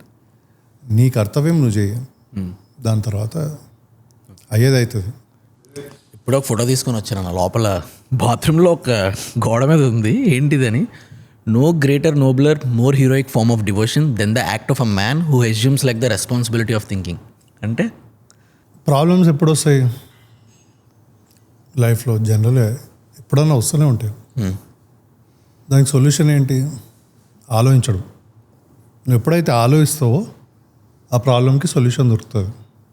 ఎప్పుడైతే ఆలోచించకుండా ఆ ప్రాబ్లం గురించే దాంట్లో కూరుకుపోతావో అప్పుడు నీకు ఆ ప్రాబ్లంలోనే ఉంటావు కానీ బయటకు రావు. సో ఆ ఆలోచించడం అనే హ్యాబిట్ ఎప్పుడైతే నేర్చుకుంటావో ఏ ప్రాబ్లం వచ్చినా అదే నీ సొల్యూషన్ ఫస్ట్. సో ఆయన అని చెప్పిందా కొటేషన్ నువ్వు చెప్పింది, ఆలోచిస్తే దేవుడు అన్న దొరుకుతాడు అని. సో ఆలోచించడం ఒక హ్యాబిట్ చేసుకోవాలి. ఇప్పుడు ఇలాంటి చిన్న చిన్న ప్రాబ్లమ్స్కి కదా చాలామంది స్ట్రెస్ తీసుకొని వాళ్ళ మెంటల్ హెల్త్ని కిల్ చేసుకుంటారు. అంటే లైక్ ఏ టర్మ్స్లో థింక్ చేయాలో తెలియక ఆ ప్రాబ్లమ్ని ఎక్కువ కాంప్లికేట్ చేసుకుంటారా? ఇప్పుడు నీ చేతిలో ఒక గ్లాస్ పెట్టినానుకో, ఎంటీ గ్లాస్ పట్టుకోమన్నా, అది వెయిట్ ఉంటుందా? పెద్ద ఏం వెయిట్ వెయిట్ దాంట్లో నీళ్ళు పోస్తా, వెయిట్ ఉంటుందా? ఇంకొంచెం వెయిట్ ఎక్కువ అవుతుంది. అదే గ్లాస్ని 1 hour అలా పట్టుకొని స్ట్రైట్గా నుంచో అన్నా అనుకో, నొప్పి పెట్టడం స్టార్ట్ చేస్తుంది. థాట్స్ కూడా అంతే. ఒకటే ప్రాబ్లం గురించి ఆలోచిస్తూనే ఉన్నావు అనుకో, డెడ్ అయిపోతుంది బ్రెయిన్. నీ మొత్తం నీ లైఫ్ అంతా స్పాయిల్ అవుతుంది. అదే దాని గురించి ఎక్కువ ఆలోచించకుండా జస్ట్ వచ్చింది ప్రాబ్లం, ఓకే దీని సొల్యూషన్ ఏంటి అని దానికి సొల్యూషన్ గురించి ఆలోచించుకొని చేసుకుంటూ వెళ్ళిపోవడం. ఏదన్నా ప్రాబ్లమ్ని దాన్ని పట్టుకొని దాని గురించే ఆలోచించుకుంటూ కూర్చున్నావు అనుకో, ఎప్పుడు లైఫ్ స్పాయిల్ అయిపోతుంది. సో ఆ పని ఎప్పుడు చేయకూడదు. సేమ్ నీకు ప్రాబ్లం వచ్చినప్పుడు ఆ గ్లాస్ ఎగ్జాంపుల్ గుర్తుంది అనుకో నీ మైండ్లో, ఆ గ్లాస్ని ఎక్కువసేపు పట్టుకో, ఆ మూమెంట్లో ఉండి ఓకే దాన్ని అక్నాలెడ్జ్ చేయ, ఆ ప్రాబ్లమ్ని, దాన్ని సొల్యూషన్ ఏంటి ఆలోచించి ఆ సొల్యూషన్ వైపు నువ్వు నడుచుకుంటూ వెళ్ళిపోవాలి. అప్పుడు మెంటల్ హెల్త్ ఏం ఖరాబ్ కాదు కదా. One very good quality of yours ఏంటంటే అందరూ నేర్చుకోవాల్సింది, యూ లవ్ పీపుల్ అలాట్. అంటే లైక్ క్లోజ్ పీపుల్ని నువ్వు చాలా లవ్ చేస్తావు అన్న. అలా యూ లవ్ ఫ్రెండ్స్ అలాట్. మన రీసెంట్ ఫ్యూ డేస్ బ్యాక్ కాన్వర్జేషన్లో కూడా చిన్న మీటింగ్లో మన టీంకి తెలియదు కదా వాళ్ళకి చెప్తున్నాను. ఒకడు అన్నాడు అనమాట, నాకు బెస్ట్ ఫ్రెండ్ లేడని. అడిగి 1.5 hour క్లాస్ పీకాడు, నీకు ఎందుకురా బెస్ట్ ఫ్రెండ్ లేడని. Why is it important for someone to have a good friend? Boy friendships especially, ఒక గుడ్ ఫ్రెండ్షిప్స్ ఎందుకు ఇంపార్టెంట్ ఫర్ అ పర్సన్? నీకు ఎంత కష్టం వచ్చినా ఎంత సక్సెస్ వచ్చినా త్రివిక్రమ్ది డైలాగ్ ఉంటుంది చూడు, కష్టం వచ్చినప్పుడు నీ బాధ పంచుకోవడానికి నలుగురు లేనప్పుడు, సక్సెస్ వచ్చినప్పుడు క్లాప్స్ కొట్టడానికి ఆ నలుగురు లేనప్పుడు ఇంకెంత బతికినా ఏం లాభం అంటాడు. చాలా ట్రూ అది. ఫ్రెండ్స్ అనే వాళ్ళతో నువ్వు ఏమైనా షేర్ చేసుకోవచ్చు లైఫ్లో కదా. ట్రూ. ఏమన్నా చెప్పచ్చు వాడికి. You can be completely naked in front of him. వాడు ఒక్కడే జడ్జ్ చేయడు నేను. నువ్వు ఏ తప్పన చేయి, ఎంత సక్సెస్ఫుల్ అన్నావో వాడికి మాత్రం ఒక ఇమేజ్ ఉంటుంది నీది. అది అలాగే ఉంటుంది, మారదు. ఇప్పుడు నేను నా చిన్నప్పుడు ఎట్లున్నారో నా 20 years ప్లస్ నా కోర్ బాయ్స్ గ్రూప్ ఇప్పటికీ నన్ను అట్లనే ట్రీట్ చేస్తారు. నేనేమో ఏదో చేశాను, ఇది చేశాను అనుకోరు. నన్ను ఏదైనా తప్పు చేస్తే మొహం మీద తిడతారు, ఏమన్నా సక్సెస్ అయితే అంటారే కానీ అక్కడ ఏమి అప్రిషియేషన్ ఉండదు. బాగా చేశారు నా వెనకాల మాట్లాడతారేమో కానీ నాకు చెప్పరు అది. అలాంటి పీపుల్ నీతో లేరు అనుకో, ఇంకా లైఫ్ బతికి ఏం లాభం. నీకు బాధ వచ్చింది, ఎవరితో చెప్తావు జనరల్లీ? బెస్ట్ ఫ్రెండే కదా. మరి అది ఎంత ఇంపార్టెంట్ నీ మెంటల్ హెల్త్కి కానీ నీ లైఫ్కి కానీ. ఆ మూమెంట్సే కదా నువ్వు చెరిష్ చేసేది, హ్యాపీనెస్ ఇచ్చేది.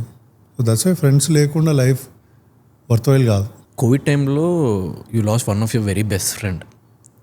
సో అండ్ చాలామంది చెప్పారు అది చాలా ఎఫెక్ట్ చేసింది నిన్నని. If you can talk about that face.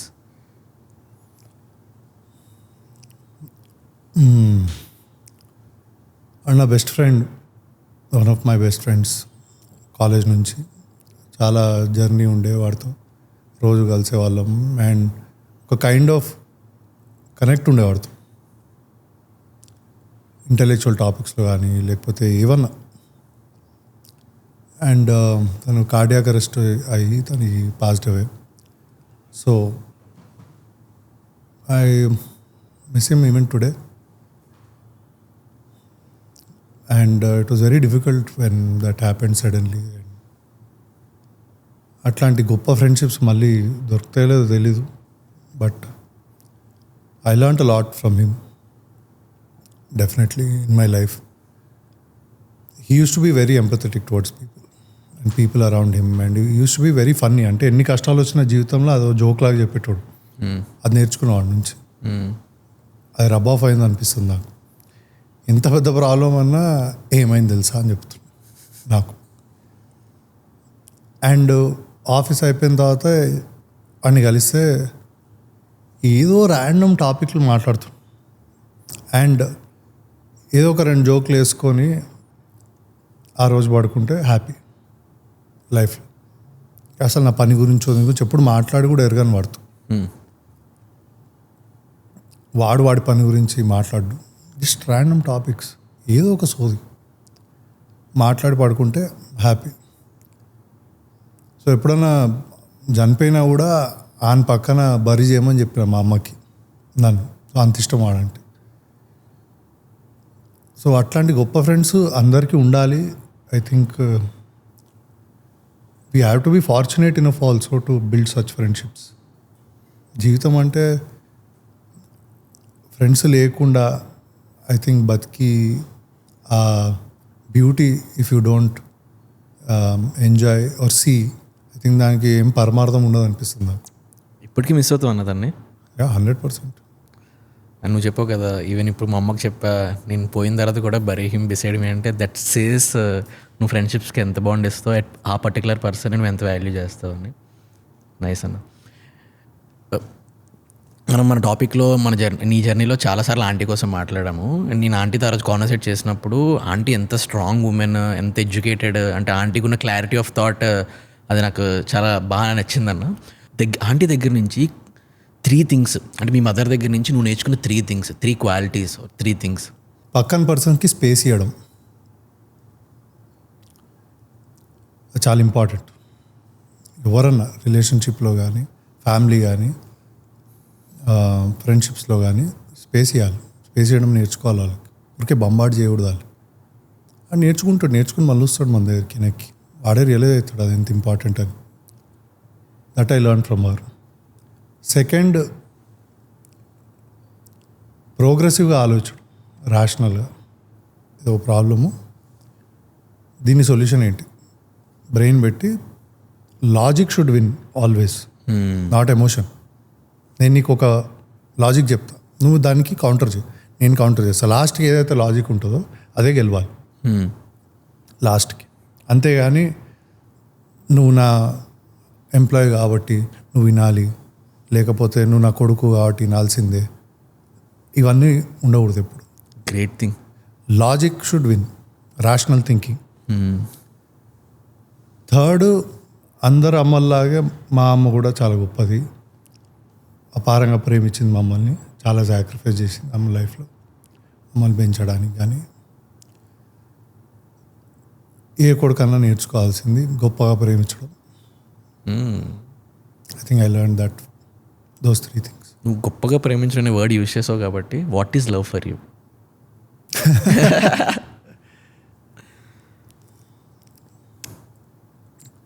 Love is being selfless. అవతల పర్సన్ నువ్వు మగాడు కానీ ఆడమ్మాయి కానీ ఎవరిని ప్రేమించినా సెల్ఫ్లెస్గా చేయాలి, ఏం కోరుకోకూడదు రిటర్న్లో.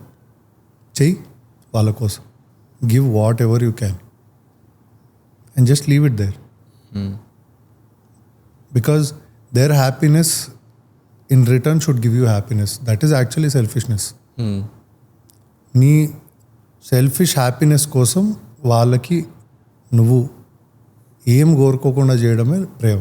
ఒక మనిషిని రూయిన్ చేసే థింగ్స్ ఏముంటాయి వాడి లైఫ్లోనే? ఇప్పుడు నువ్వు చాలా మందిని చూసుంటావు డే టు డేలోనే, పెద్దోళ్ళు, డబ్బులు ఉన్న వాళ్ళు, డబ్బులు లేని వాళ్ళు, పొలిటీషియన్స్ని, బ్యూరోక్రాట్స్ని, అందరినీ, వాళ్ళ కెరియర్ని, వాళ్ళ జర్నీస్ని, వాళ్ళ గ్రోత్ని, వాడి సాటిస్ఫాక్షన్ అన్నిటిని రూయిన్ చేసే థింగ్స్ ఏముంటాయి మనిషిలో? సర్కమ్స్టాన్సెస్ రూయిన్ చేస్తాయి, హ్యాబిట్స్ రూయిన్ చేయవు. వావ్. అంటే ఇప్పుడు కొంతమందికి మంచితనం ఎక్కువ ఉండి కూడా రూయిన్ అయిపోతుంది. కొంతమందికి ఆడవాళ్ళు పిచ్చి ఉంటుంది, కొంతమందికి డబ్బు పిచ్చి ఉంటుంది, లేకపోతే ఇవి ఉంటాయి bad things according to the society. మరి వాళ్ళు కూడా నువ్వు పవర్లో చూస్తావు వాళ్ళని, వాడి లైఫ్ ఏం రూయిన్ కాలేదు. గుడ్ హ్యాబిట్స్ కానీ అట్లా చేసిన వాళ్ళు రూయిన్ అయిన వాళ్ళు కూడా ఉన్నారు కదా. ఏ ఒక్కటి కరెక్ట్ కాదు, సర్కమ్స్టాన్సెస్ రూయిన్ చేస్తాయి. ఇప్పుడు మంచితనం ఉండి నువ్వు గ్రో కూడా కావచ్చు, దానివల్ల మంచితనం ఉండి మొత్తం ఫెయిల్ కూడా కావచ్చు. కానీ ఆ సర్కమ్స్టెన్స్లో ఏది కావాలి, ఏది అవసరం లేదు అనేది ఇంపార్టెంట్. సో సర్కమ్స్టెన్సెస్ రూయిన్ చేస్తాయి నేను. ఆ సర్కమ్స్టెన్స్లో నువ్వు మంచితనం పనికిరాదనుకో, మంచోడు అవ్వకూడదు అక్కడ. ఆ సర్కమ్స్టెన్స్లో మంచితనం పనికొస్తే మంచోడు అవ్వాలి, అంటే నీకు ఆ క్వాలిటీ ఉంటే. ఎలాంటి సర్కమ్స్టాన్సెస్? ఇప్పుడు నువ్వు మీ ఫ్రెండ్కి డబ్బులు కావాలి, ఓకే, ఒకసారి ఇస్తావు, సెకండ్ టైం నువ్వు ఇచ్చావు కాబట్టి మళ్ళీ అడుగుతాడు. ఓకే, వాడేం చెడ్డోడు కాదు, వాడు ఏదో బిజినెస్ చేద్దాం అనుకుని వాడి కోరికలు, వాడి యాంబిషన్స్ కోసం నిన్నే కాదు 10 మంది అడుగుతావు. నువ్వు ఇస్తావు పోతావు. అలా ఎంతనిస్తావు? నీ ఆస్తి మొత్తం అయితే రాసేవు కదా. సపోజ్ ఆస్తి మొత్తం రాసి ఇచ్చేంత మంచితనం ఉందనుకో నీకు, ఏదో ఒక రోజు ఆ టైంలో నీకు అవసరం వచ్చిందనుకో, వాడు ఇవ్వలేకపోయాడు అనుకో వాపస్, నువ్వు ఫెయిల్ అయిపోతావు కదా లైఫ్లో. సో అది సర్కమ్స్టెన్స్ కదా, ఆ సర్కమ్స్టెన్స్లో ఏం చేయాలి అనేది నీకు తెలిసి ఉండాలి. సో సర్కమ్స్టెన్సెస్ ఎప్పుడు నిన్ను ఫెయిల్ చేస్తాయి కానీ హ్యాబిట్స్ ఫెయిల్ చేయవు. Okay. How do you see money? What is money for you? Money, like a lot of people, great people say, is a tool, ఒక వెపన్ లాంటిది అది. డబ్బు అంటే రెస్పెక్ట్ ఉండాలి, కానీ డబ్బు అంటే ప్రేమ ఉండకూడదు. డబ్బుని ఎప్పుడైతే ఒక వెపన్ లాగా చూస్తావు, దాన్ని ఎక్కడ వాడాలి అక్కడే వాడాలి, దేనికి వాడాలి దానికే వాడేవనుకో, బ్యూటిఫుల్గా ఉంటుంది లైఫ్. నీకు కావాల్సినవన్నీ అవుతాయి పనులు.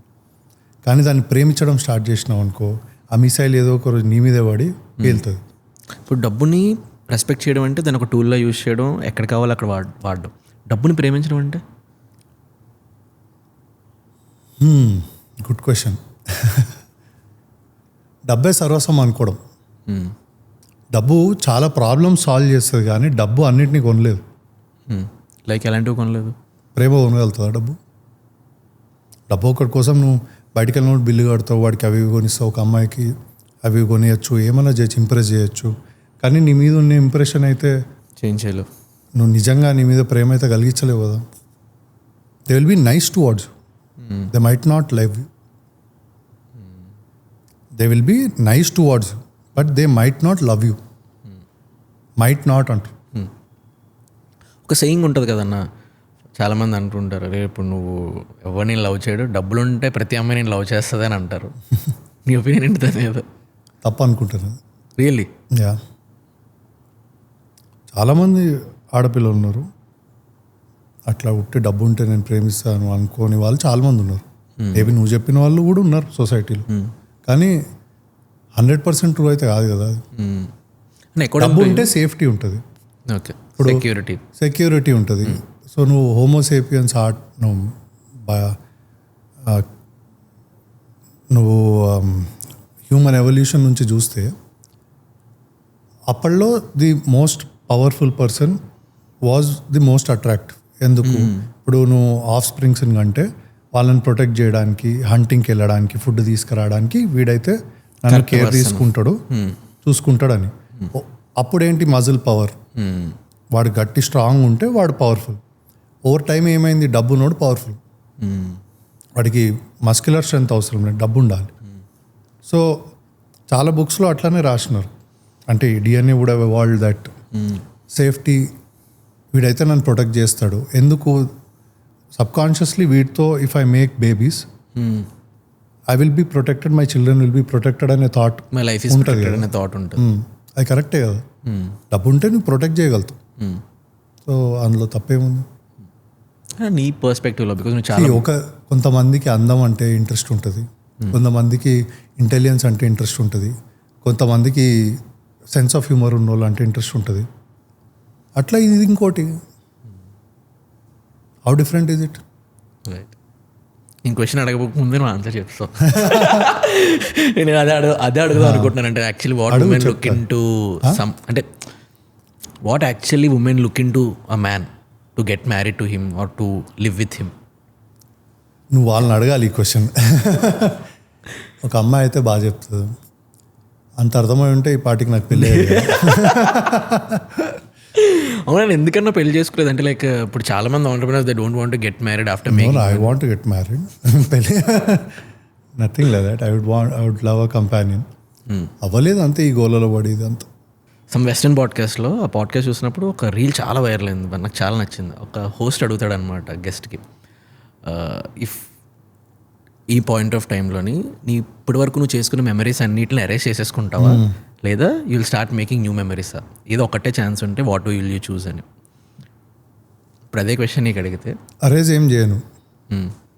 ఇప్పటి వరకు ఉన్న మెమరీస్ అరేంజ్ ఏం చేయవు, నీకు అవే కావాలి. అప్పుడు you can't make new memories. పర్లేదు. అరే నువ్వు చనిపోయే పాయింట్కి ఎప్పుడు పోతావో తెలియదు కదా. ఇప్పుడు నువ్వు మామూలు రోడ్డు మీద నడుస్తుంటే ఏదైనా కారు గుద్ది చనిపోవచ్చు, మన చేతిలో లేదు కదా, ఎప్పుడన్నా పోతావు. పోయే పాయింట్కి ఒక్క సెకండ్ ముందు నేను అనుకున్న జీవితం బతికినానా అనే క్వశ్చన్కి నీకు ఆన్సర్ ఎస్ అని వచ్చిందనుకో, అంతకంటే గొప్ప లైఫ్ ఏముండదు. నైస్. సో ఆ క్వశ్చన్కి ఆన్సర్ నాకు తెలుసు ఎస్ అని. సో ఇంకేం మారుస్తా, ఇంకేం కావాలి కొత్త మెమరీస్? ఈ 14 years ఆంటర్‌ప్రెన్యూర్‌షిప్ జర్నీలో బిల్డింగ్ మల్టిపుల్ కంపెనీస్, ఒక boot strapped 500 crore company build చేసావు, అండ్ వెరీ లాంగ్ జర్నీ. ఈ మొత్తం జర్నీలో నువ్వు నేర్చుకున్న 3 బెస్ట్ లైఫ్ లెసన్స్, ఎంటైర్ లైఫ్లో నువ్వు నేర్చుకున్న 3 best life lessons. Life lessons కంటే what we did got us here చెప్పొచ్చేమో. Are the same 3 things that I would say. Building a culture, being empathetic, and building a culture where everybody can grow, trying to build it every day. And ధైర్యంగా ఉండడము, ఏ దెబ్బ తగిలినా లేకపోతే ఎవరు ఏం ఇది చేసినా లేకపోతే ఏమన్నా అక్కడిక్కడ if they try to bring you down certain times, then ధైర్యంగా ఉండడము అండ్ కంటిన్యూస్గా ఇన్నోవేట్ చేయడం, ప్రాబ్లమ్స్ ఎతికి దానికి సొల్యూషన్లు ఎతకడం, ఆ పర్సూట్లో ఉండడం. రోజు పొద్దున్నే లేచి ఈ ప్రాబ్లమ్ని ఎట్లా సాల్వ్ చేయాలి, దాన్ని తయారు చేస్తూ ముందుకెళ్ళడం. ఇప్పుడు మేము ఒక sub centimetre accuracy GPS device తయారు చేసినాం. ఓకే, అది తయారు చేస్తున్న 6 నెలలు 8 నెలలు పట్టింది. తయారు చేస్తున్న ప్రతిరోజు ఎక్సైట్మెంట్తో లేచుండే. అది ఒక చిన్న ఎర్రర్ ఏదో వస్తుంది, డేటా రాదు, సో ఏదో కంపెనీతో మాట్లాడాలి, ఆ ప్రాసెసర్ వాళ్ళతో, వాళ్ళు దొరకరు ఒక 2-3 డేస్. మళ్ళీ వాడు రెస్పాండ్ అయ్యాడని చెప్పంగానే మెసేజ్ వస్తుంది, దాని ఒక ఎక్సైట్మెంట్ వస్తుంది, అరే వాళ్ళు రెస్పాండ్ అయ్యాడు, మళ్ళీ నెక్స్ట్ డేటా వస్తుంది మనకి, ఓ స్టార్టెడ్ టు గెట్ దిస్, దాంట్లో మరి ఏదో ఎర్రర్ వస్తుంది, దెన్ వి ఫిక్స్డ్ ఇట్ అంటారు. ఇలా ఒక్కొక్క point when you're growing, that product is growing like just like a baby. చిన్న దాని నుంచి పెద్దగా అయితే చూడు, that whole pursuit is so memorable, that journey is so satisfying that you just want to wake up to that call and go again, see it grow. So all these things made our journey very memorable. And A entrepreneur అన్నా ఆ memories కోసం బతుకుతాడు కదా. నీకు గుర్తుండేది అవే కదా. ఎప్పుడైతే first నేను కలిసానో and నిఖిలని ఎప్పుడైతే నేను పరిచయం చేశాడో అక్కడ పెంట్ హౌస్లో ఎప్పుడైతే కలిసానో అప్పుడే నీకు స్ట్రైట్ అయ్యి ఈవినింగ్ వచ్చి పాడ్కాస్ట్ చేద్దామంటే నాకు ఎందుకురా నేను చేయను ఏంటి అన్న ఎలాగొప్పించాలి అసలు. ఈ 1.5 year తర్వాత చాలా క్లోజ్ అయ్యి ఓవర్ పీరియడ్ ఆఫ్ టైం అలా ఈవినింగ్లు కలవడం అలాగా. బట్ నీ కెమెరా లేకుండా కూర్చోబెట్టి ఇదే మాట్లాడతాం మనం ఎందుకు కెమెరాలు పెట్టి ఇదే మాట్లాడమని చెప్పి you always hesitate to talk on the podcast. But ఇప్పుడు thanks for being so kind and giving a podcast to us. Thank you so much అన్న. అది కూడా ఫస్ట్ పాడ్కాస్ట్ మాకు ఇచ్చినందుకు. నేను అంత గొప్పవాడిని అనుకోను నేను, but I'm happy that you guys put so much effort and all these guys are like doing this. And maybe మీరు కన్విన్స్ చేయకపోతే ఆ థాట్ ఉండేది కాదేమో, బ్రెయిన్లో ఉండే థాట్ మీరు పెట్టిన తర్వాత. అవునా? ఓకే. యా, అప్పుడు మీరు అడిగినప్పుడు నిఖిల్ గాడు రోజు సాగొట్టేటోడు, నువ్వు మాట్లాడాలి. చాలా మందికి యూనో మనలాగా జర్నీలో ఉన్న వాళ్ళకి they might want to know the mindset లేకపోతే whatever things, they would want one assurance that okay వీళ్ళు అయ్యారు అంటే మనం కూడా అవ్వచ్చు అని, ఇట్స్ నాట్ ఏలియన్ అని అనిపిస్తుంది. అంటే దట్ స్టక్ టు మీ. డిసెంబర్లో ఆ టైంలో మళ్ళీ వాడు చెప్పినప్పుడు then I thought okay this year, ఈ new year I thought I'll do something out of my comfort zone. నాకు పబ్లిసిటీ అంటే ఇష్టం ఉండదు. అవును. So I thought I'll do something way out of my comfort zone అనిపించింది new year తర్వాత. Then I thought okay let's like start and get out of this and try to maybe start getting out there and talk. But మీరు నాకు ఈ opportunity ఇచ్చినందుకు నేను thanks చెప్పాలి, అంత effort పెట్టి. But I'm happy that you guys have given me this chance and we could actually do this. And I know we like నిరూపణని podcast చేసినారు, అదే నీకున్న కనెక్షన్స్ అందరినీ ఇచ్చావు మాకు. అతను పాడ్కాస్ట్ చేయలేదు ఇప్పటి వరకు. యా, బట్ లైక్ వాళ్ళతో చేసినప్పుడు I thoroughly enjoyed those podcast. But I never thought I will talk one day. But yeah, great that we could do this. I hope it will be helpful for somebody somewhere, even if one person, it would be useful.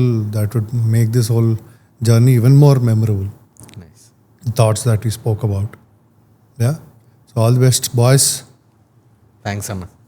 Thank you.